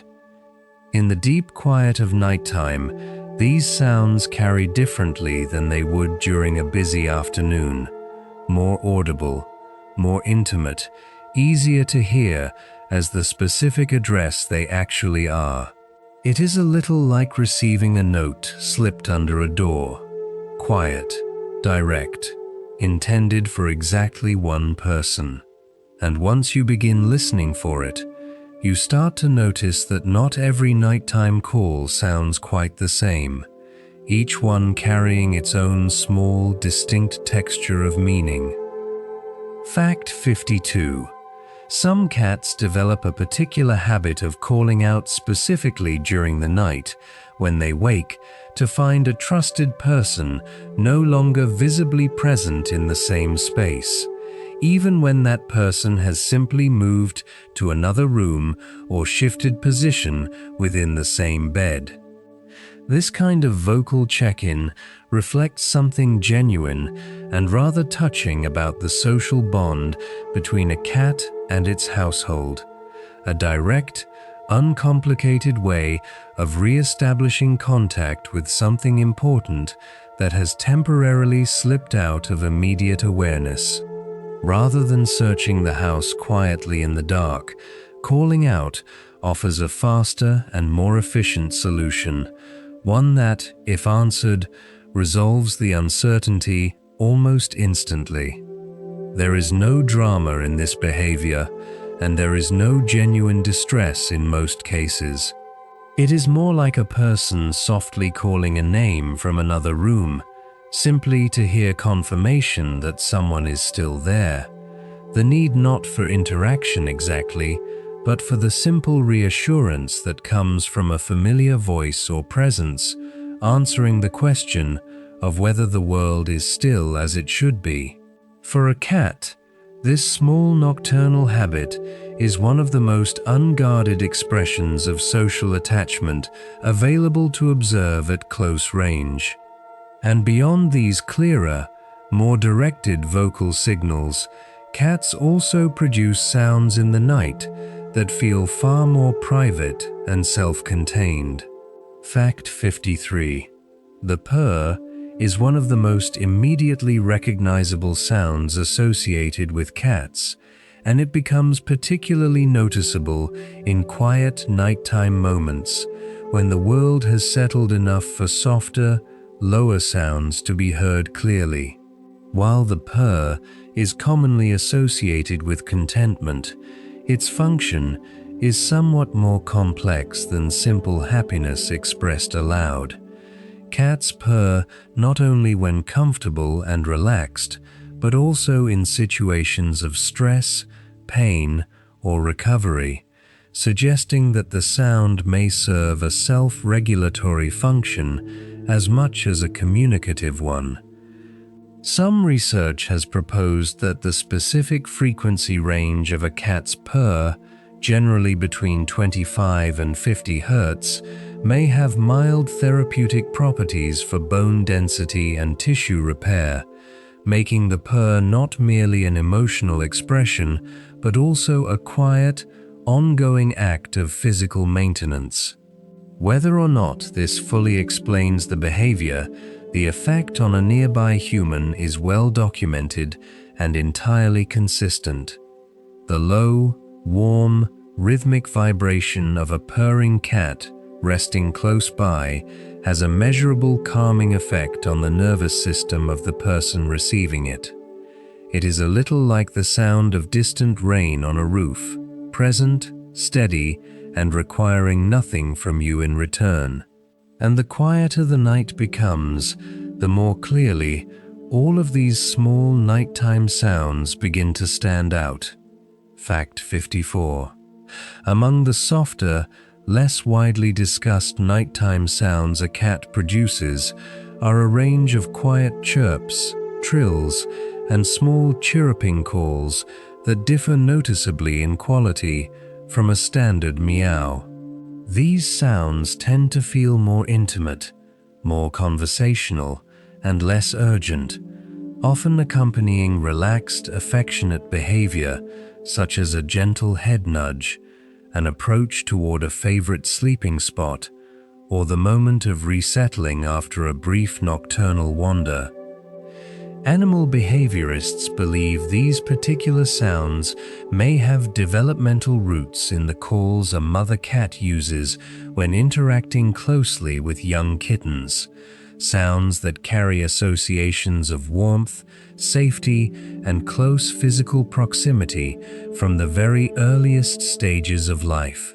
When your cat produces one of these small sounds while approaching you in the dark, it is drawing on a very old emotional vocabulary, one built around trust and closeness rather than need or demand. It is a little like the particular, wordless sound a close friend makes when they enter a room and notice you are there, something between a greeting and a sigh of recognition, warm and entirely without agenda. For a cat, this quiet vocalization is often one of its most genuine and least performed forms of communication.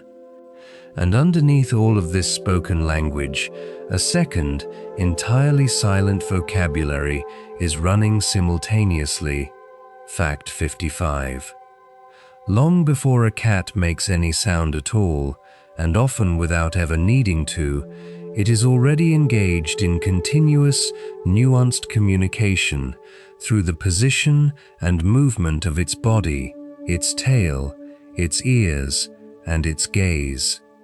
This silent vocabulary is extraordinarily rich and, once you know what to look for, surprisingly legible. The angle at which a cat holds its ears tells you something. The specific tension in its shoulders tells you something different. The speed and pattern of a tail's movement, whether it sways slowly or flicks quickly, whether it is held high or low, whether it curls at the tip or stiffens along its length, all of these carry information that a cat is broadcasting more or less continuously, mostly without any deliberate intention to communicate at all. It is simply the body expressing its internal state the way all bodies do, through posture and movement and small physical adjustments that reflect what is happening inside. Learning to notice even a fraction of this silent output changes the quality of attention you can bring to sharing a home with a cat. It is a little like learning, after years of talking, to begin also truly watching. The conversation that emerges is surprisingly complete, and no single part of this silent language is more immediately expressive or more widely misread than the tail. Fact 56. A cat's tail is almost never entirely still, and almost every movement it makes carries some degree of meaning, even when the cat itself appears to be paying no attention to it at all. A tail held in a relaxed, upright position, perhaps with a gentle curve at the very tip, typically accompanies a cat that feels confident, comfortable, and at ease in its surroundings.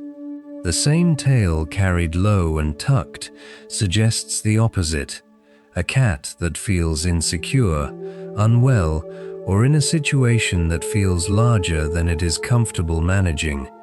A tail that sways slowly from side to side in long fluid arcs usually accompanies focused concentration on something, which is different from the sharp, rapid side-to-side flicking that often signals irritation or overstimulation. Even the very tip of the tail can be informative on its own. A single small twitch at the end of an otherwise still tail, often marking the moment that mild, background interest sharpens into something more specific and focused. Watching a cat's tail throughout a quiet evening is like watching a slow, honest, ongoing update of its internal state, broadcast continuously and available to anyone willing to pay attention to it. And the ears, just above, are doing something equally revealing at every moment. Fact 57. The position of a cat's ears offers a moment-to-moment report on attention, comfort, and emotional state that runs in parallel with everything else the body is simultaneously communicating. Ears held forward and relaxed, slightly angled outward, typically accompany a cat in a state of calm, open curiosity, interested in its surroundings without any particular alertness or tension involved. Ears rotated sharply to one side or the other follow sound, which tells you where attention has been directed even before the head or body begins to turn. Ears that flatten backward, pressing close against the skull, signal discomfort, fear, or a degree of irritation that is building towards something.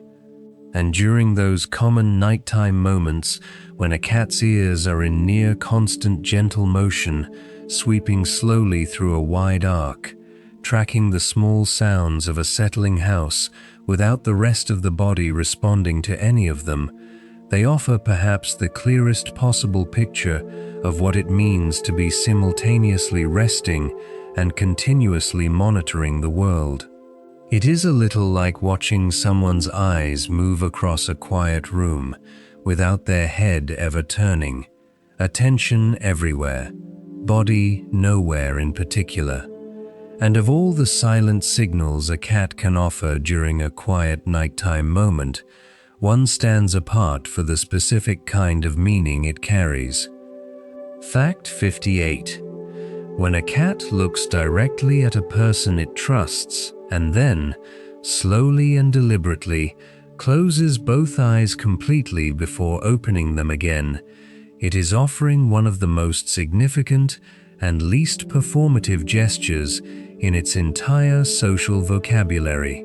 This slow blink has been studied specifically in the context of cat-human communication, and research suggests that it genuinely functions as a signal of trust and relaxed comfort, an intentional lowering of vigilance offered voluntarily to another creature. The significance of this becomes clearer when you consider what closing the eyes means for an animal whose primary defensive strategy relies on awareness and quick response. Voluntarily closing the eyes, even briefly, in the presence of another creature is an act of genuine trust, a choice to be briefly and deliberately less guarded. Many people describe this gesture, exchanged back and forth in the quiet of a dark room, as one of the most tender things a cat is capable of offering. Returning it, closing your own eyes slowly and opening them again in the same deliberate rhythm, is widely understood by cats as a meaningful response. It is, in the most precise sense possible, a conversation conducted entirely in the movement of eyelids. And this same quality of quiet, undemanding attention often shows up in another nighttime behavior that many people find slightly harder to interpret. Fact 59. It is common for a cat to sit quietly in a dimly lit room and simply look at a resting person for an extended period of time, without appearing to want anything specific, without vocalizing, and without making any move to initiate contact. This behavior, when encountered unexpectedly in the middle of the night, can feel somewhere between tender and slightly unnerving, depending on the circumstances of its discovery. In most cases, it is neither one. A cat watching a trusted person in stillness is most likely doing something between quiet companionship and the same low-level environmental monitoring it applies to the rest of the room. You are, within its understanding of the space, part of the territory it cares about, something familiar and valued that it checks on as part of the general task of staying aware of everything important. The watching is not intense in the way hunting focus is intense. It is softer, more diffuse, less purposeful, and more simply present. It is a little like the way a person might glance repeatedly toward a sleeping friend in a quiet room, not from worry, not from any particular need, but simply because the friend's presence is something the attention returns to easily and without effort. And across all of these sounds and silences together, something much larger begins to come quietly into view. Fact 60. Every meow, every purr, every chirp and trill, every slow blink and tail position and ear angle, taken together, forms a language that a cat is speaking more or less continuously throughout every night, in most cases entirely without an audience. Most of it passes unheard or unseen by the people it shares a home with, simply because most people have never been told that it is there, or have never had reason to look for it. Learning to notice even a small portion of it changes something fundamental about how a shared domestic life feels. The house becomes less a space that you inhabit and a cat also occupies, and more a space where two very different kinds of awareness are running side by side through the same dark hours, each in some way shaped by and responding to the presence of the other. It is a little like learning that the person beside you on a long train journey has been quietly engaged in something rich and interesting the whole time, not because they were hiding it, but simply because you never thought to look. And once you begin to notice this unasked for language, you also begin to notice, with some surprise, just how consistently your cat appears to be noticing you in return. Part 7. Why your cat follows you at night. Fact 61. A cat cannot reconstruct the events of a Tuesday afternoon the way a human might revisit the sequence of a remembered day, turning it over in the mind with narrative detail and associated feeling.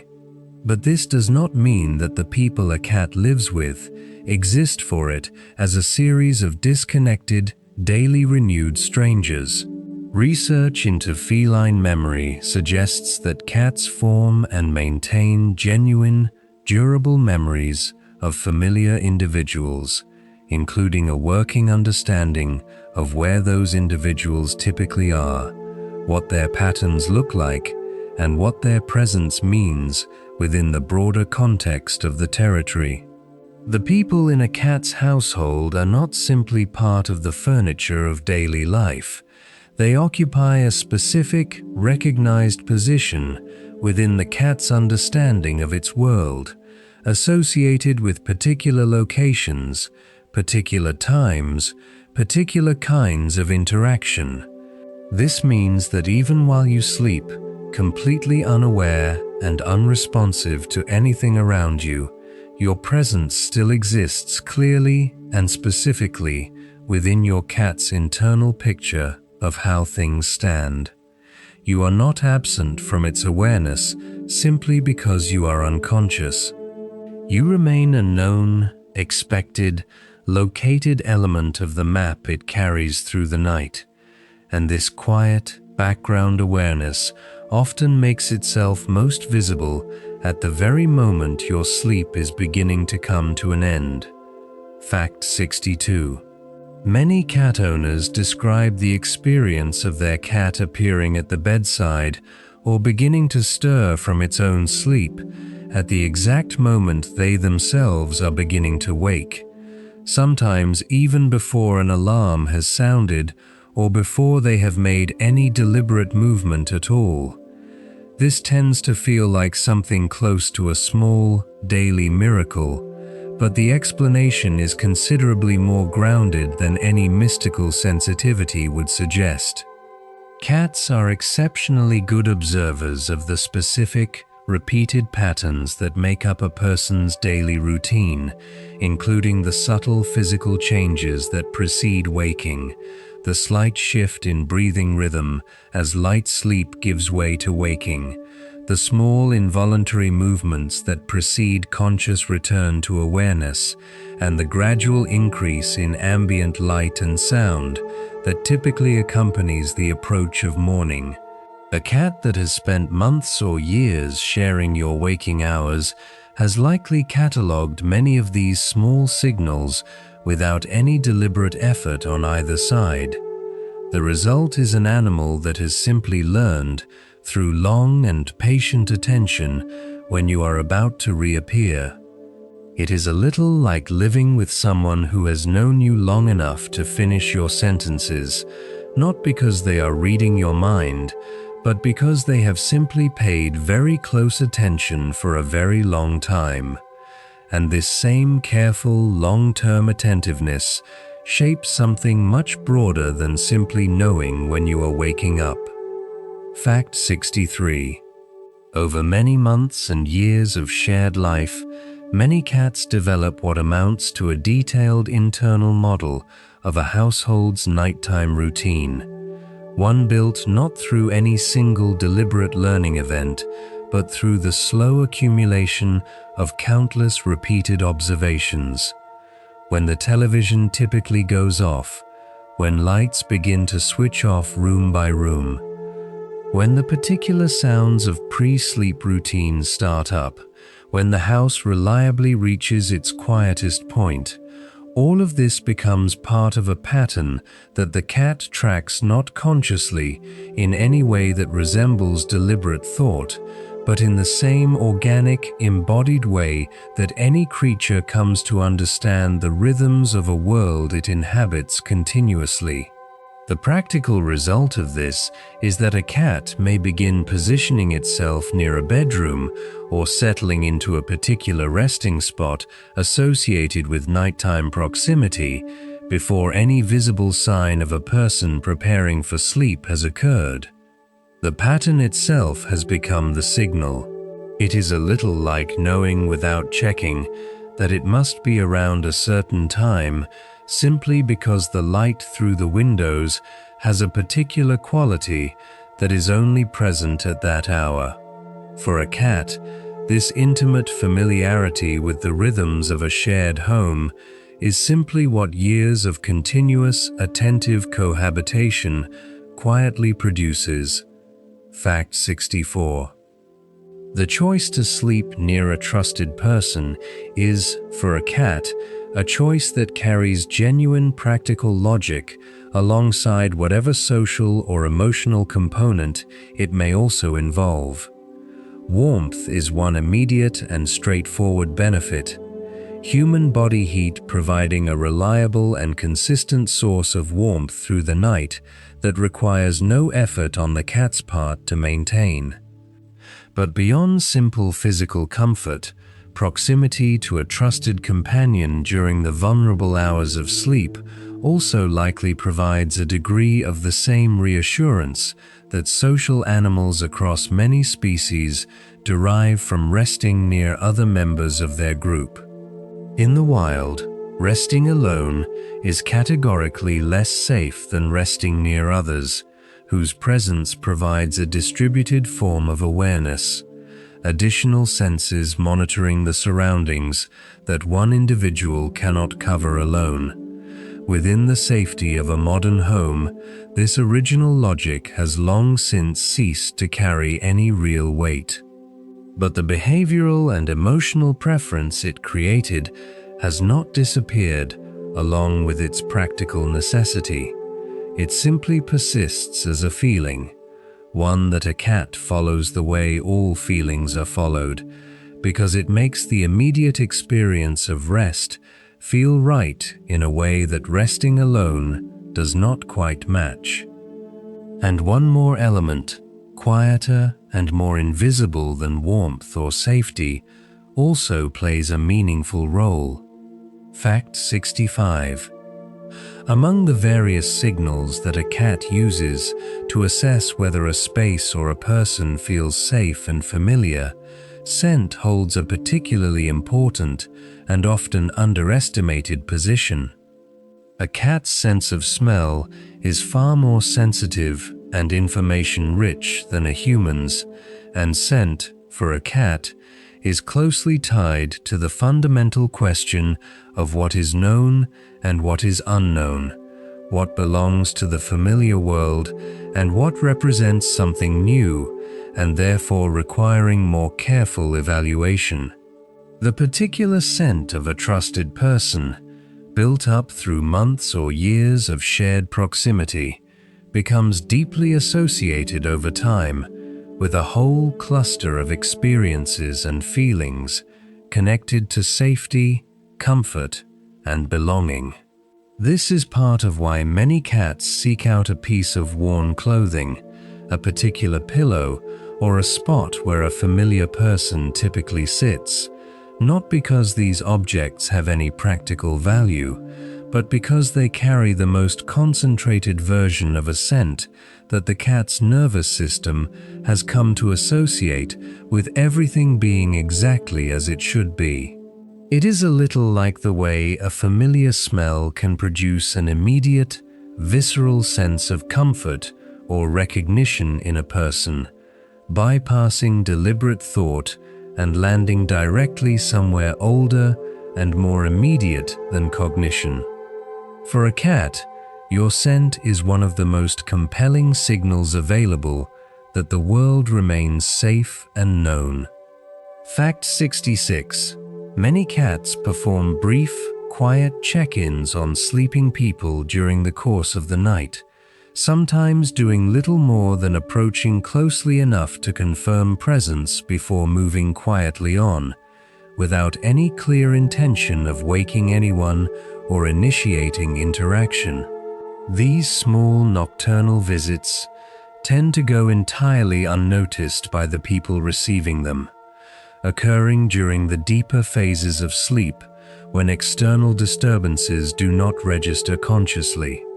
They represent one of the more private and unwitnessed expressions of whatever bond exists between a cat and its household, behavior that requires no audience and receives no acknowledgement, but happens faithfully nonetheless.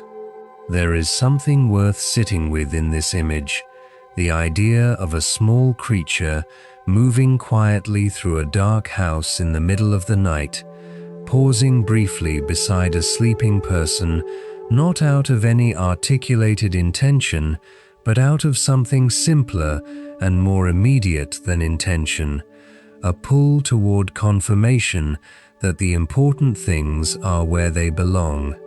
It is a little like checking on a sleeping child in the night, the act neither complicated nor particularly conscious, just something the body does because the person or creature matters.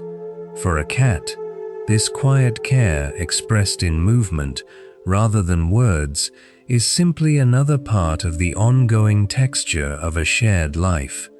Fact 67. Among cats that share a bed with a person, a notable portion prefer to settle consistently at or near the foot of the bed, rather than closer to the head or the upper body.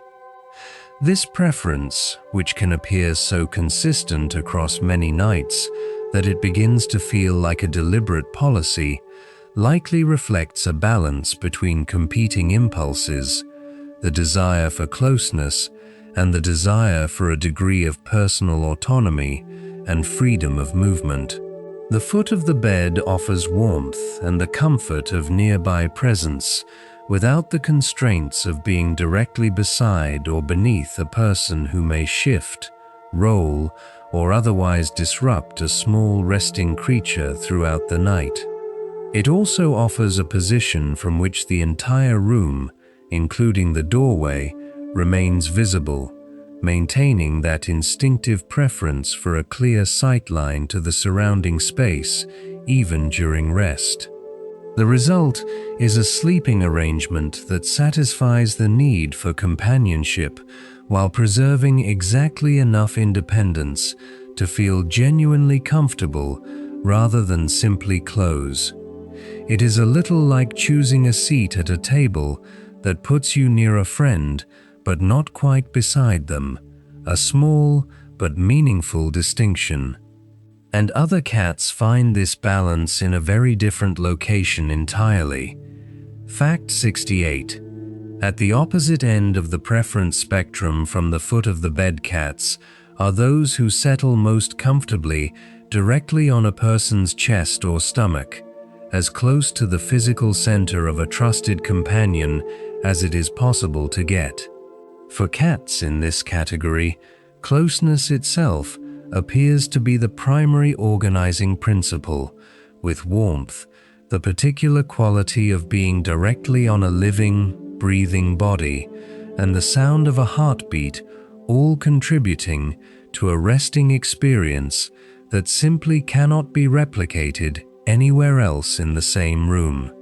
There is something in the rhythm of breathing and the steady warmth of a living torso that seems, for certain cats, to produce a quality of settled comfort that an adjacent pillow or a nearby patch of blanket cannot match.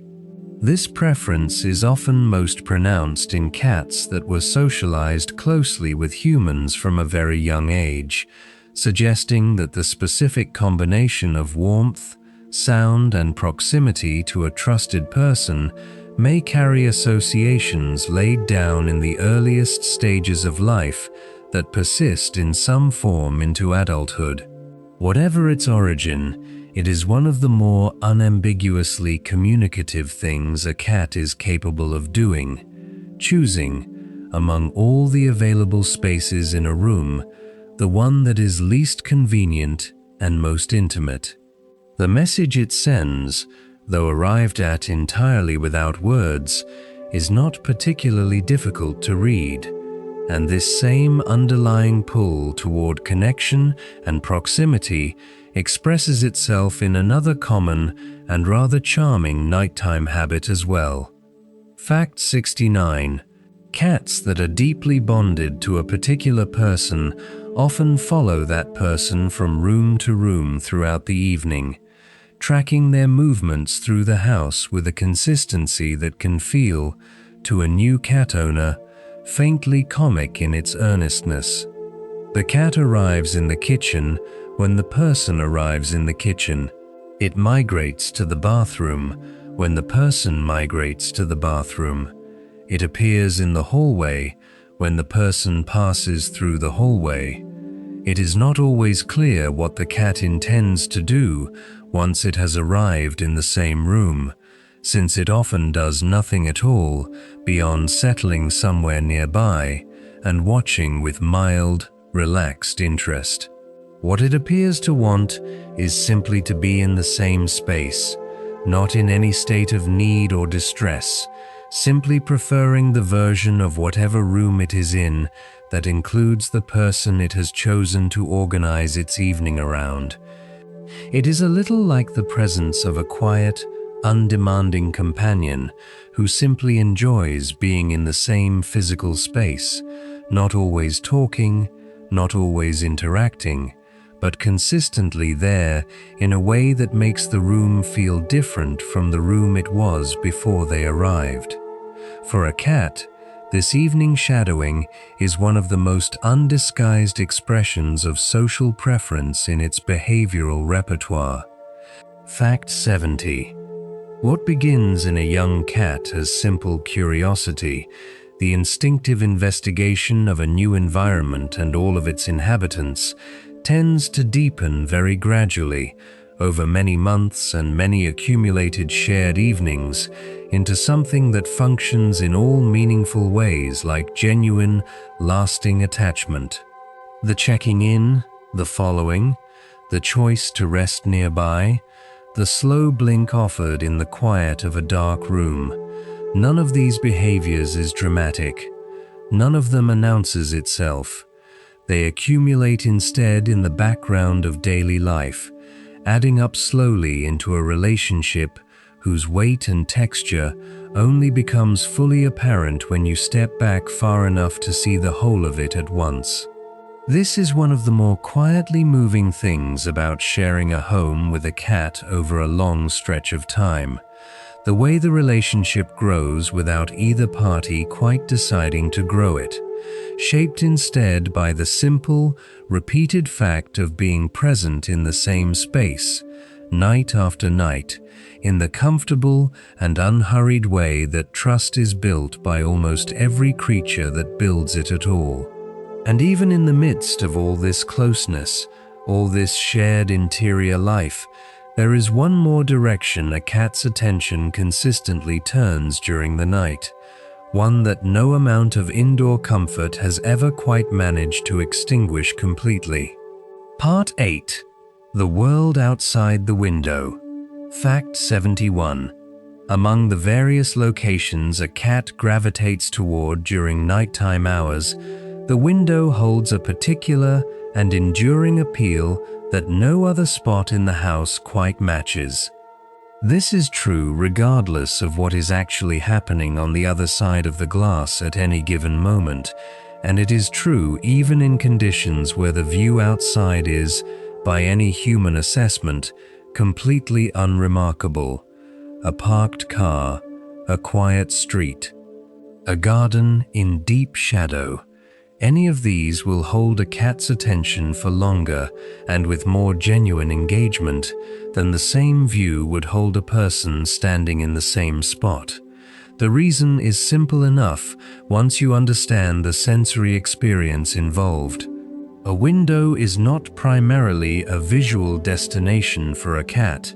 It is a place where the boundary between the controlled interior of the home and the uncontrolled world beyond it becomes momentarily permeable. Sound travels through glass even when the window is closed. Scent drifts in through any gap, however small. The window is, in a meaningful sense, the thinnest point in the wall between two very different worlds, and for an animal that is designed to monitor the boundary of its territory, that thinness is inherently interesting. It is a little like standing near a door that you have decided not to open, held not by any inability, but by some combination of comfort and caution, yet finding the door itself impossible to simply ignore. Fact 72. A cat stationed at a nighttime window is not looking at the dark street or the still garden in the way a person looks at a view. It is scanning, continuously and automatically, for movement. The visual system that makes cats such effective hunters is specifically and powerfully calibrated to detect motion and a nighttime environment, even one that appears perfectly static to a human observer is in fact rarely perfectly static at all. A leaf that shifts in a breath of wind, a moth that appears briefly near a lit window across the street, the flicker of a shadow cast by a passing vehicle's headlights, the movement of a small creature along the base of a fence. Any of these, occurring at any distance and for any duration, is enough to capture and hold a cat's complete attention in a way that very little happening indoors ever quite manages. The window at night is, in this sense, a continuously refreshed source of exactly the kind of small, unpredictable motion that a cat's visual system was specifically built to notice. It is a little like offering someone a constantly changing, slightly hypnotic screen to watch, one that updates in irregular, unpredictable ways and requires no interpretation, just attention. For a cat, this is genuinely absorbing in a way that requires no explanation. Fact 73. The world just beyond a nighttime window is also, from a cat's perspective, meaningfully populated by insects in a way that the interior of the house is not.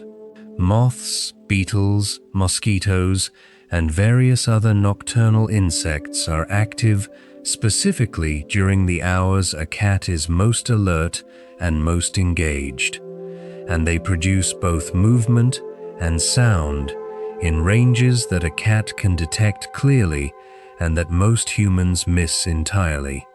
A moth battering softly against a window screen produces a sound well within the frequency range a cat's hearing is most sensitive to.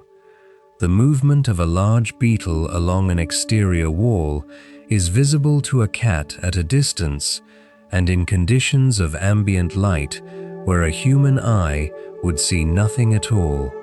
Even the faint, high vibration of insect wing movement, inaudible to human ears, may register in some form within a cat's considerably more sensitive auditory range. The outside world at night is, for a cat, genuinely alive with small, interesting, intermittently moving things in a way that the interior of a house, however familiar and however comfortable, simply cannot match. This is part of what makes the window such a consistently magnetic destination, not the view itself, but the life that moves through it. Fact 74. Nighttime birds contribute another layer to the soundscape available from a window-side position that most humans never fully register. Owls calling from several blocks away. The brief, sharp alarm call of a small bird disturbed from a nearby bush. The faint sound of wings in the dark above a garden. None of these require a cat to see anything to be interesting. A cat's hearing, oriented toward exactly these kinds of faint, high-pitched, and intermittent sounds, picks up and processes them in detail that a human standing in the same spot would miss entirely. The result is that a window at night offers a cat an acoustic landscape of considerable richness and variety, layered well beyond what the visual scene alone would suggest. For a cat, sitting quietly at a window in the small hours, the experience is something like listening to a radio with excellent reception that is tuned to a frequency only it can hear. A continuous, varied, and genuinely engaging signal flowing in from the world on the other side of the glass. It is a little like being given access to a whole additional dimension of the same environment you have always moved through, one that was always there, but simply required different equipment to receive. Fact 75. Beyond the sights and sounds that a window offers, scent also plays a significant and often overlooked role in what makes an outdoor-facing position so consistently compelling for a nighttime cat. Even through a closed window, small amounts of outside air pass in through gaps around frames and between panes, carrying with them the complex, layered scent information of a world in which many things are happening simultaneously. The particular smell of damp earth after an evening cooling, the scent trail of an animal that passed along a path near the house hours earlier, flowering plants releasing their nocturnal chemistry, rain approaching from a distance, a neighbor's fire that has long since gone out but whose smoke still traces faintly on the air. For a cat, processing all of this through a sense of smell that is orders of magnitude more sensitive and detailed than a human's, standing at a window is something like reading a long and detailed letter from the outside world, one that updates continuously and never quite tells the same story twice. And this rich flow of outdoor information, experienced from the safety of a warm interior, sits at the center of one of a cat's most consistent nighttime postures. Fact 76. Artificial light plays a small but interesting role in the nighttime window experience for many cats, in ways that parallel the role movement plays in capturing attention. Street lamps illuminate patches of pavement and garden in ways that create sharp-edged shadows, and those shadows, whenever something moves through or across the light source, shift and change in ways that a cat's motion-sensitive visual system registers immediately. A car passing 2 streets away casts a sweeping change of light and shadow across a wall that might be visible through a window, and that brief visual shift is, to a cat, every bit as interesting as the insect moving directly on the glass. This means that even in conditions where nothing visible appears to be happening just outside the window, a cat may be responding to changes in reflected light, shadow patterns, and the visual echoes of movement happening at some considerable distance. It is a little like being able to read a whole paragraph from a single letter's worth of information. The cat's visual and attentional systems filling in a rich picture from cues that, to a less tuned observer, would register as nothing at all. The nighttime world is never quite as still as it appears from inside a warm and quiet house. Fact 77. Shadows, especially the particular kind of slow-moving or intermittently shifting shadow produced by wind-moved branches, distant vehicles, or the gradual arc of a street lamp as the night progresses, hold a special category of interest for a watching cat. These are shadows that move in ways that are not quite predictable, that appear and shift and disappear without following any strict repeating pattern, that engage exactly the neural circuitry responsible for tracking potential prey without ever quite resolving into anything specific enough to trigger a committed response. They create a sustained, low-level engagement, the visual equivalent of a question that is never quite answered, which is perhaps the most effective form of engagement available to any attentive system. A cat watching the slow movement of a branch's shadow across a moonlit garden is caught in precisely this state, attention genuinely and continuously held, without any resolution or conclusion ever arriving to bring the attention back to rest. It is a little like reading the first page of a book that is written in a language you can almost but not quite understand, perpetually on the edge of meaning, impossible to simply put down. And from this absorbed, outward-facing position, a cat's sense of the territory it inhabits extends well beyond the walls that actually contain it. Fact 78. For a cat, territory is not limited to the physical space it can directly access and move through. It extends conceptually to include any space it can regularly observe, and a window view, however limited, becomes in this sense a legitimate extension of the territory the cat understands itself to inhabit and monitor. This is not an abstract or philosophical position the cat arrives at through any kind of reflection. It is simply the practical expression of a monitoring system that does not distinguish neatly between the space inside the walls and the space beyond them. Other cats that appear in the visible outdoor territory, even those encountered only through a window, may receive the same signs of territorial awareness, the focused watching, the occasional chatter, the slight forward lean of alert attention that a more direct territorial encounter would produce.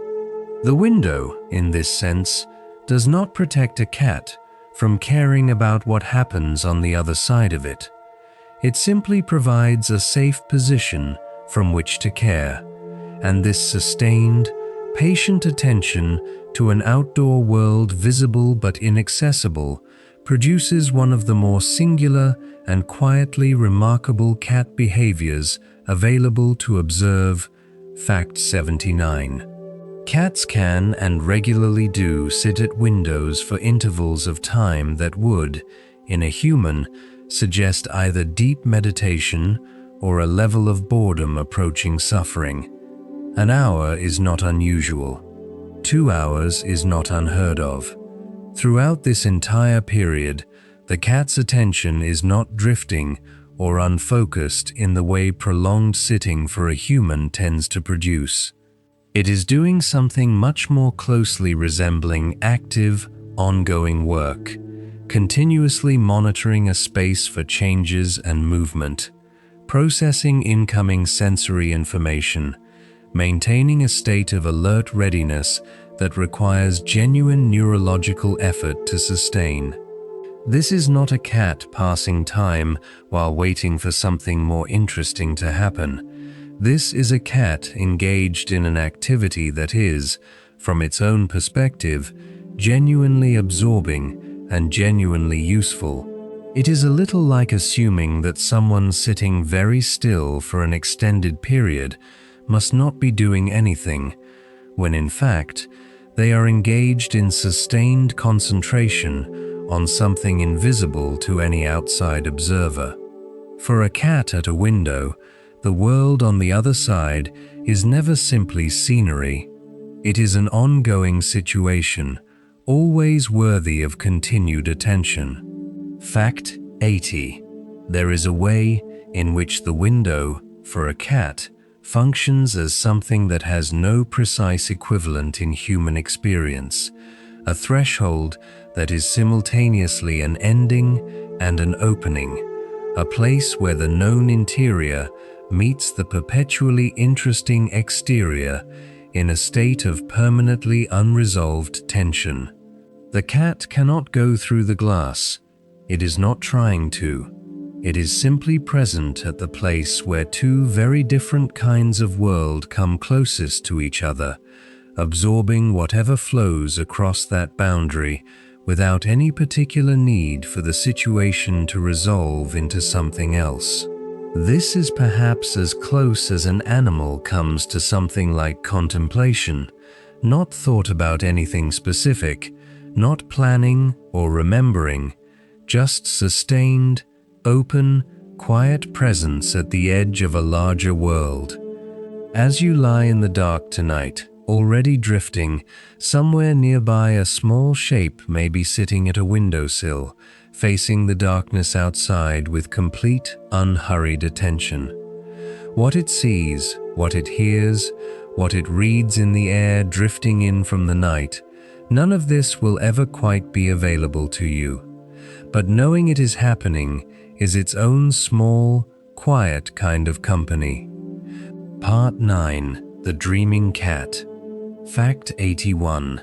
For most of human history, the question of whether animals dream was treated as either unanswerable or simply unimportant. Dreams were considered a uniquely human experience, bound up with consciousness and self-awareness in ways that other species were assumed not to possess.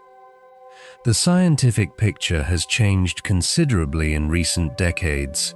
Research into the sleep architecture of cats and other mammals has found strong physiological evidence that dreaming, or something functioning very much like it, is a regular feature of feline sleep.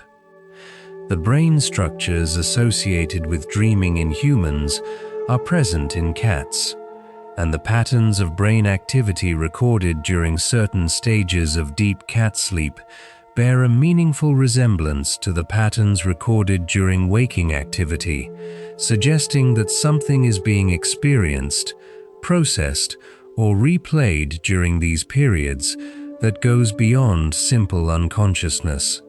The exact nature of that experience cannot be accessed from outside and cannot, in any straightforward way, be translated into human terms.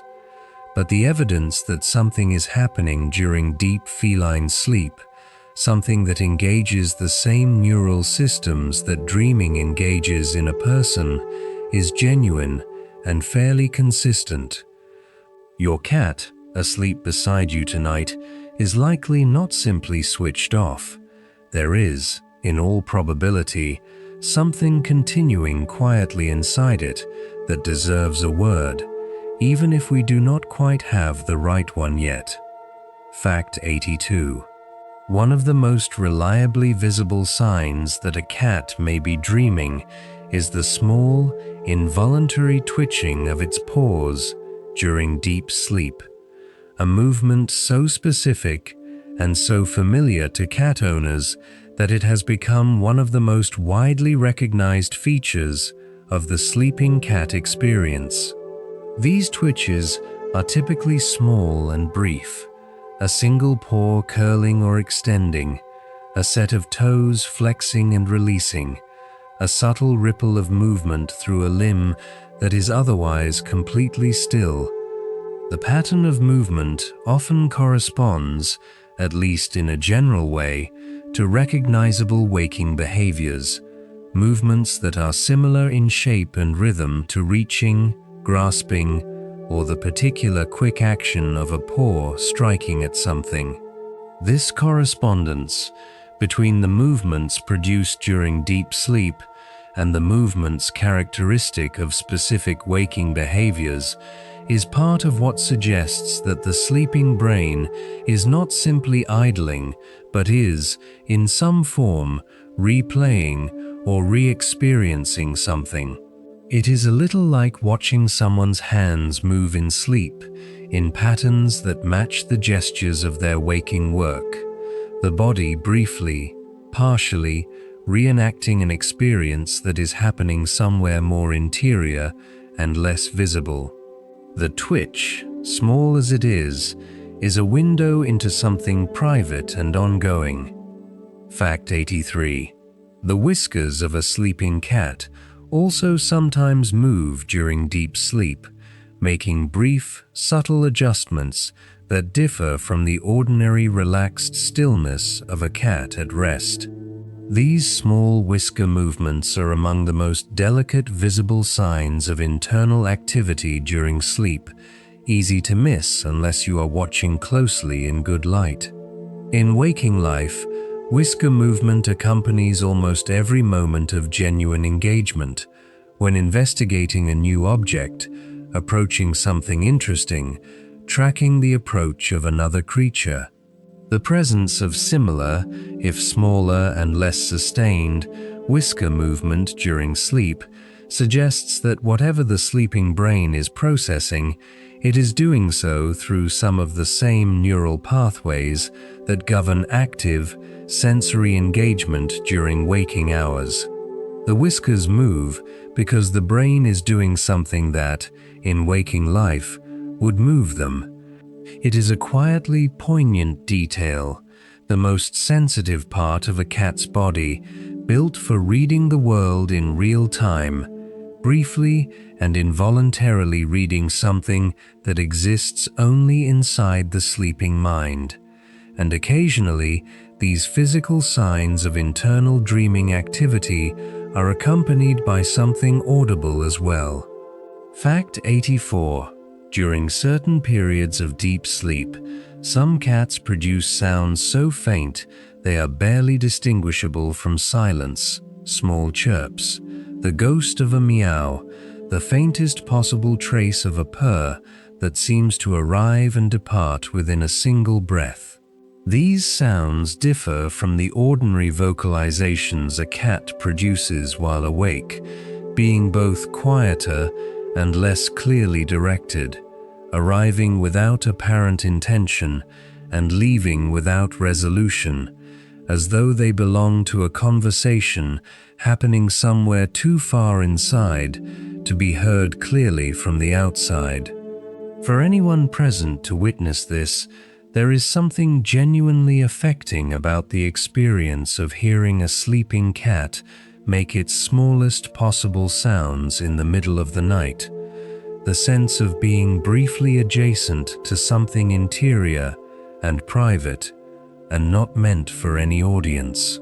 It is a little like overhearing a person murmur a few syllables in their sleep, present enough to be audible, private enough to be utterly illegible, carrying the unmistakable texture of an inner life continuing on without the permission or the knowledge of the outer world. And all of these small physical signs, the paw twitch, the whisker movement, the faint sound, are surface expressions of a very particular stage of sleep that cats share with humans in a way that is worth understanding more specifically. Fact 85. The sleep stage most closely associated with dreaming in cats, as in humans, is a period characterized by rapid eye movement beneath the closed lids, muscle relaxation, and patterns of brain activity that closely resemble those of the waking brain. Researchers studying feline sleep have recorded this stage in cats and found that it shares many structural features with the equivalent stage in human sleep, appearing cyclically within longer sleep periods, typically following a period of deeper, quieter, non-REM sleep. During this stage, the voluntary muscles are temporarily somewhat paralyzed, which is why a dreaming cat may produce small involuntary movements, the twitches and whisker adjustments described earlier, without those movements escalating into full waking level activity. The brain is active, the body is held relatively still. Whatever is being experienced during these moments, it is being experienced within that particular constraint, a mind in motion inside a body that has been briefly, gently immobilized by its own sleep chemistry.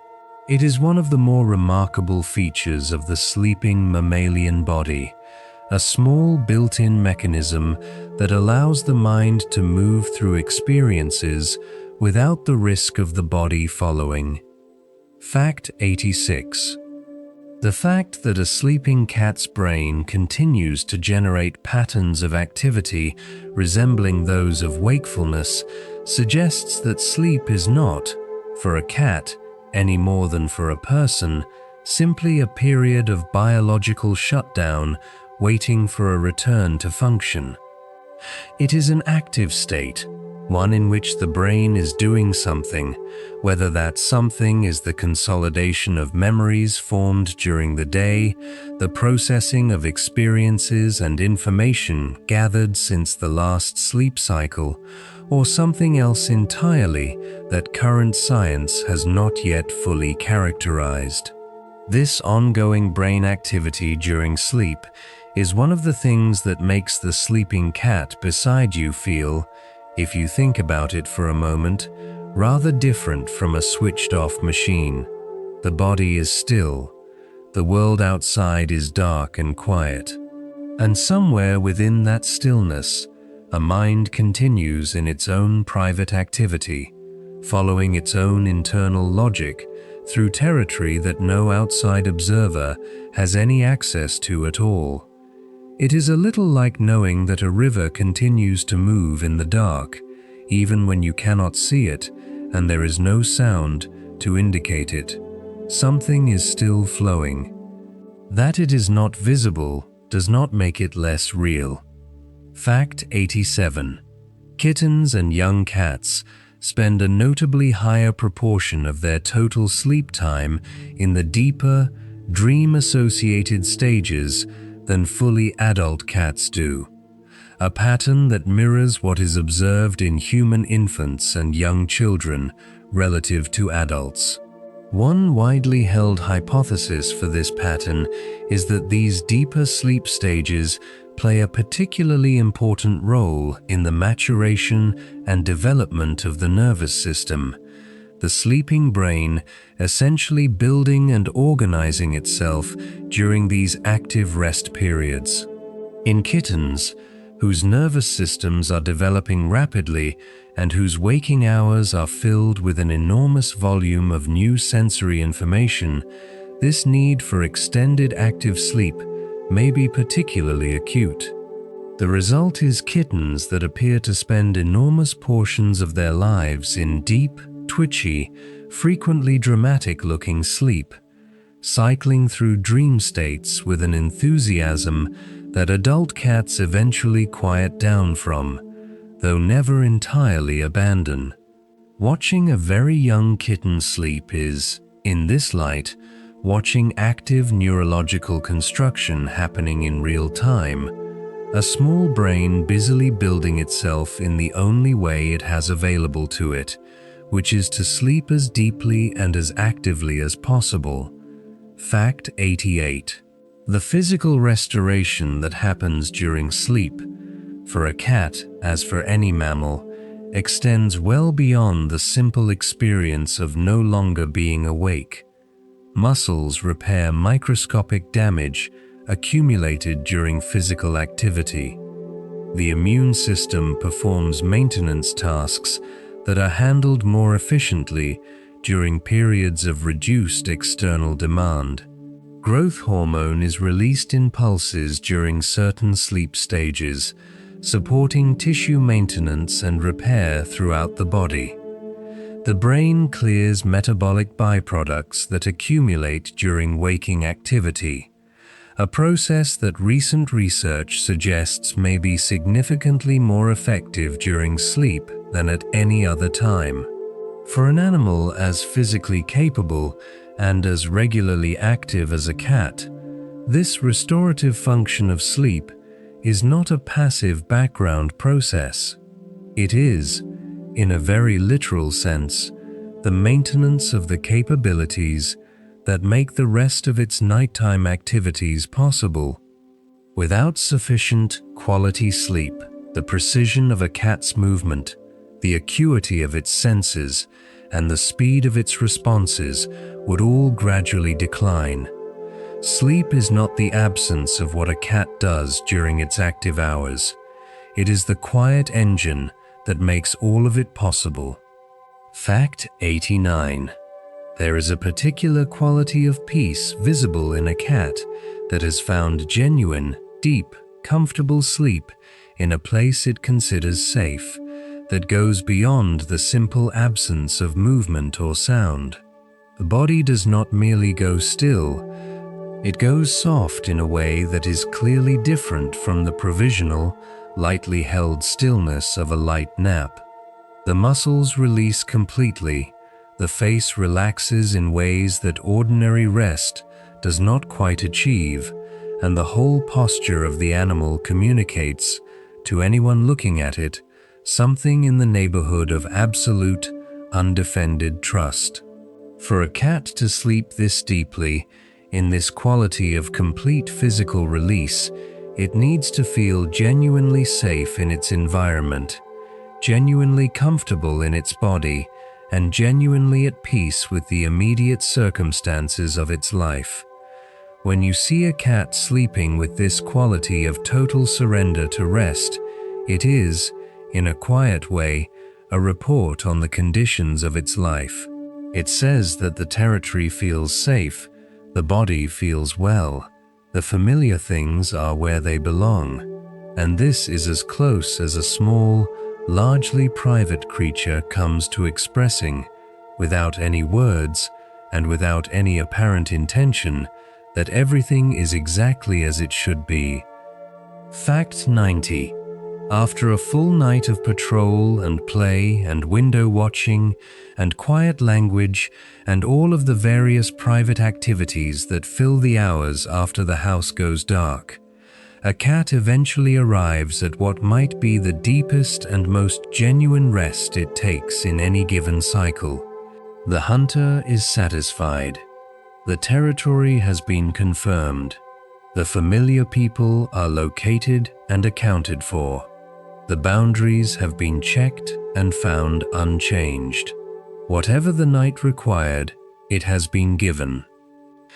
And as that particular quality of completeness settles into the body, the muscles release in sequence from the hindquarters forward, The eyes close with a finality that earlier naps did not quite carry.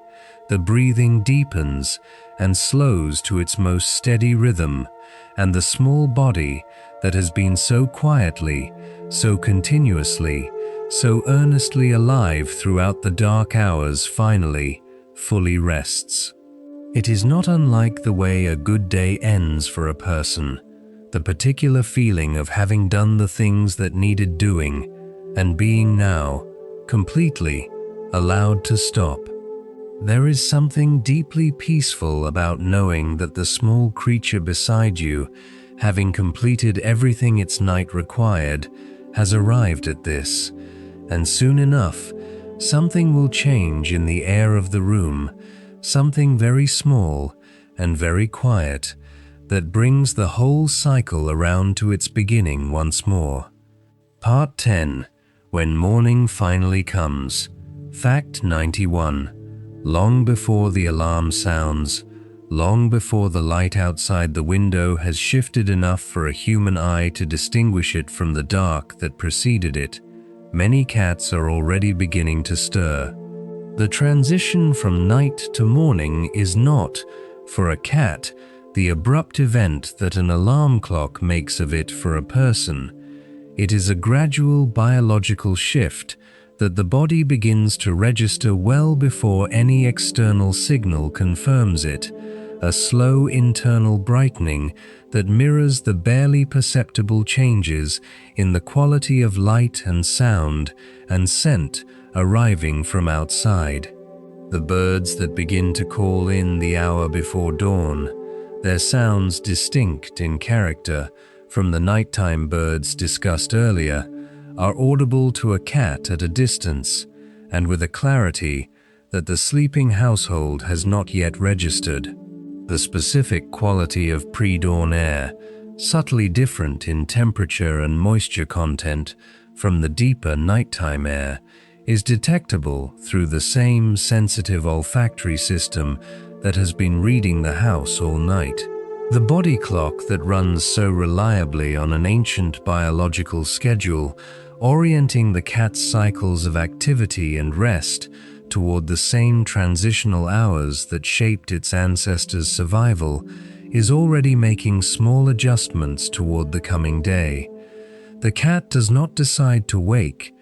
The morning calls it in a language older than any decision. Fact 92. The gradual increase in natural light that comes with the approach of dawn has a direct, physiological effect on a cat's biological clock, signaling the beginning of a new cycle in ways that do not require any conscious awareness to take effect.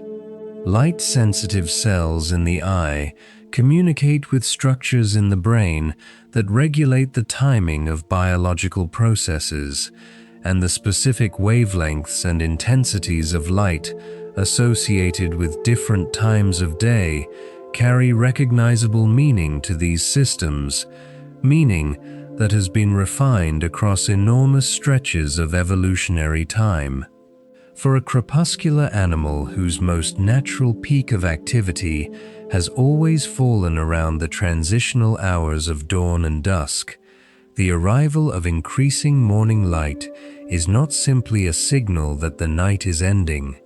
It is a call toward the beginning of one of the two daily periods when its body is designed to be most fully alive and most fully capable. Even a cat that has been deeply asleep will often begin to show signs of increasing alertness and internal activity as this light signal builds. A quiet biological readiness assembling itself in the body before any outward movement confirms it. The morning does not find a cat unprepared.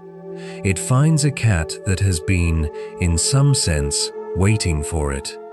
Fact 93. As the light shifts and the biological clock tips from night mode to its daytime configuration, the quality of a cat's movement and attention begins to change in ways that are perceptible to anyone familiar enough with a particular cat to notice the difference. The deliberate, slightly slow quality of late-night patrol movement gives way to something a little crisper and more energetic, the particular alertness of a creature whose body is entering one of its natural peaks of readiness. Stretching becomes more pronounced, the full body extension of muscles that have been resting and are now preparing to work again. Grooming becomes more thorough and more systematic, the morning coat maintenance that seems to serve some of the same orienting functions as a human's morning routine, a physical procedure that marks the transition from one state to another. The senses sharpen back toward their daytime operational mode. Everything becomes, in a quiet but perceptible way, slightly more present and more engaged. It is not unlike the feeling of a body coming back into itself after a night of good sleep, the gradual return of energy and clarity that makes the morning feel, at its best, like a second kind of beginning. Fact 94. The connection between food and the biological clock is, in cats as in many animals, particularly precise and deeply set. Many cats develop over time an extremely accurate internal sense of when feeding times typically occur, and this internal schedule operates as a kind of second clock, running alongside the light-based one, reinforcing and sharpening the signals associated with the beginning of the morning cycle. This is part of why so many cat owners are familiar with the experience of being woken at an extremely specific and consistent time each morning by a cat who has not checked any clock and has received no external signal beyond whatever its own body is telling it. The cat is not simply hungry in a vague, general way. It has an internal sense of where it is in the cycle and what is supposed to happen next, and it has arrived at the appropriate moment to communicate this expectation to the relevant person with whatever combination of proximity, sound, and light physical encouragement experience has taught it to be most effective.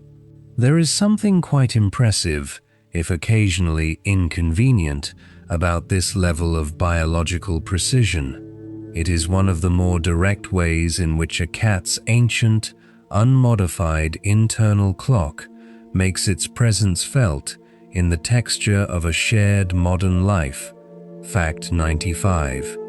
Before settling back into rest for what often becomes one of the longer sleep periods of the cat's daily cycle, many cats perform a final, abbreviated circuit of the home, a condensed version of the full midnight patrol that seems to serve as a closing check, a brief confirmation that everything has transitioned appropriately from nighttime conditions to the beginning of a new day. This final circuit is typically much quicker and less thorough than the nighttime patrol, more like a glance than an inspection, the experienced check of something that has been monitored all night and is now expected to be exactly as it was left. A moment at the window to assess the morning outside, a brief pass through the main rooms, perhaps a pause near the places where the household's most important people typically spend the early morning hours, and then, satisfied that the night has concluded properly and the new day has begun in its expected way, the cat turns toward the particular question of where to spend the next several hours in genuine, restorative, well-earned rest. Fact 96. The selection of a morning resting spot tends to follow a different set of priorities from the locations a cat prefers during the active nighttime hours. The elevated, boundary-adjacent positions favored for nighttime observation give way to lower, warmer, more enclosed spaces that offer the specific quality of undisturbed, deeply comfortable rest that extended recovery sleep requires. A patch of morning sunlight on a bed, a sheltered corner of a favorite couch, the warm, familiar spot beside a sleeping person who has not yet left for the day. The selection is less about surveillance and more about genuine physical comfort, the kind that allows deep sleep to come easily and stay for the full duration needed. There is also, often, a social component to this choice. The morning rest is frequently taken as close as possible to the people who are themselves still resting, a choice that reflects the same preference for proximity during vulnerable sleep that was explored earlier, and that carries the same message now that it did at midnight. Everything is as it should be. The familiar things are in their familiar places.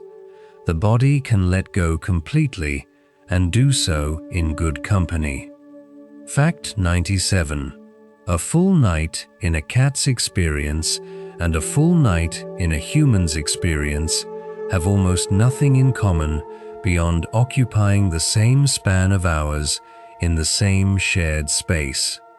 While a person moves through one long, relatively continuous passage of rest, a cat has lived through multiple complete cycles of activity and recovery, engaged its senses deeply with a version of the home that the sleeping person never accessed, conducted a full territorial inspection, expressed and discharged instinctive energy, spent time at the window reading the outside world, checked on the important inhabitants of its territory, perhaps dreamed something it will carry no memory of by morning, and arrived at the new day having done all the work that its particular kind of night requires.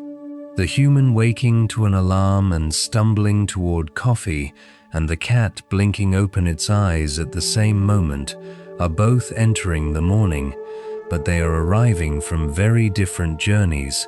One of them rested, the other lived an entire secondary life that never interrupted the rest for a single moment.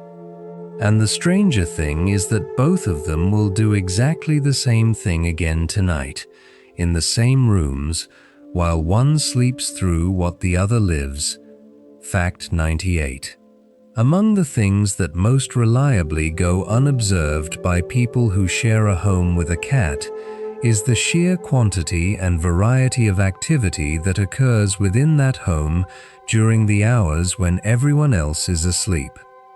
The patrol routes followed through darkened rooms, the long vigils at nighttime windows, the sudden, brief explosions of energy in the hallway, the quiet moments of checking on sleeping people, the language expressed in tail and ear and slow blink to no audience at all, the small physical dramas of a dream playing out inside a body held almost entirely still. All of this happens nightly, with considerable faithfulness and considerable consistency, in a home that its human occupants experience during those hours as simply quiet and dark and inactive. The invisible life that runs inside the visible one is not smaller or less rich than what can be seen. It is simply happening in a register that requires different conditions than daylight to access. Fact 99. There is something both humbling and rather wonderful about the realization that the cat who spends its days as a familiar, domestic, often photographed companion carries within it, at all times and without any particular effort, an entire second existence that most of the people who love it never witness. The complex sensory world it navigates in darkness, the ancient instincts it honors nightly, the private social rituals it performs for an audience of no one, the dreams it apparently has and will never describe. All of this belongs to a creature that is simultaneously completely at home in the shared domestic life of a modern household, and quietly, continuously, deeply itself in ways that owe very little to domesticity at all. To love a cat is, in some small way, to love a mystery, to share your home with something that shares it back completely and yet remains, in its most essential nature, its own. Fact 100. As morning establishes itself fully, and the household around it begins to wake and move through its familiar routines, a cat that has spent the night actively, thoroughly, and in its own particular way, is often already settling into the warm, deep, well-earned sleep of the morning. By the time you pour your first cup of coffee, the animal that was alive with energy and instinct and quiet purpose through all the dark hours may already be deeply, completely unconscious in a patch of morning light, its night finished, its internal account balanced, its work done. The secret life of the nighttime has folded itself away for another day. What is left is a warm, familiar shape asleep in the sun, wearing the expression of total peace that belongs to a creature who has done everything its night required. And tonight, without announcement or ceremony, when the house falls silent and the last light goes out, it will all begin again, exactly as it always has. The patrol will start, the window will call, the ancient instinct will stir, and somewhere in the comfortable dark, something small and quiet and wonderfully alive will step forward into a world you will sleep through entirely. Take a breath, let it out slowly. You have traveled through 100 small truths tonight, through dark rooms and hunting instincts and the secret mathematics of a sleeping cat's mind. And through all of it, you have been carried by the same steady rhythm, the sound of a voice, the movement from one small discovery to the next, the growing warmth of a body settling deeper into rest with every minute that passed. Somewhere nearby, something quiet is happening. A slow breath, a small warm weight shifting, the barely audible sound of the world outside, read by ears that never quite stop listening. You are not alone in the dark.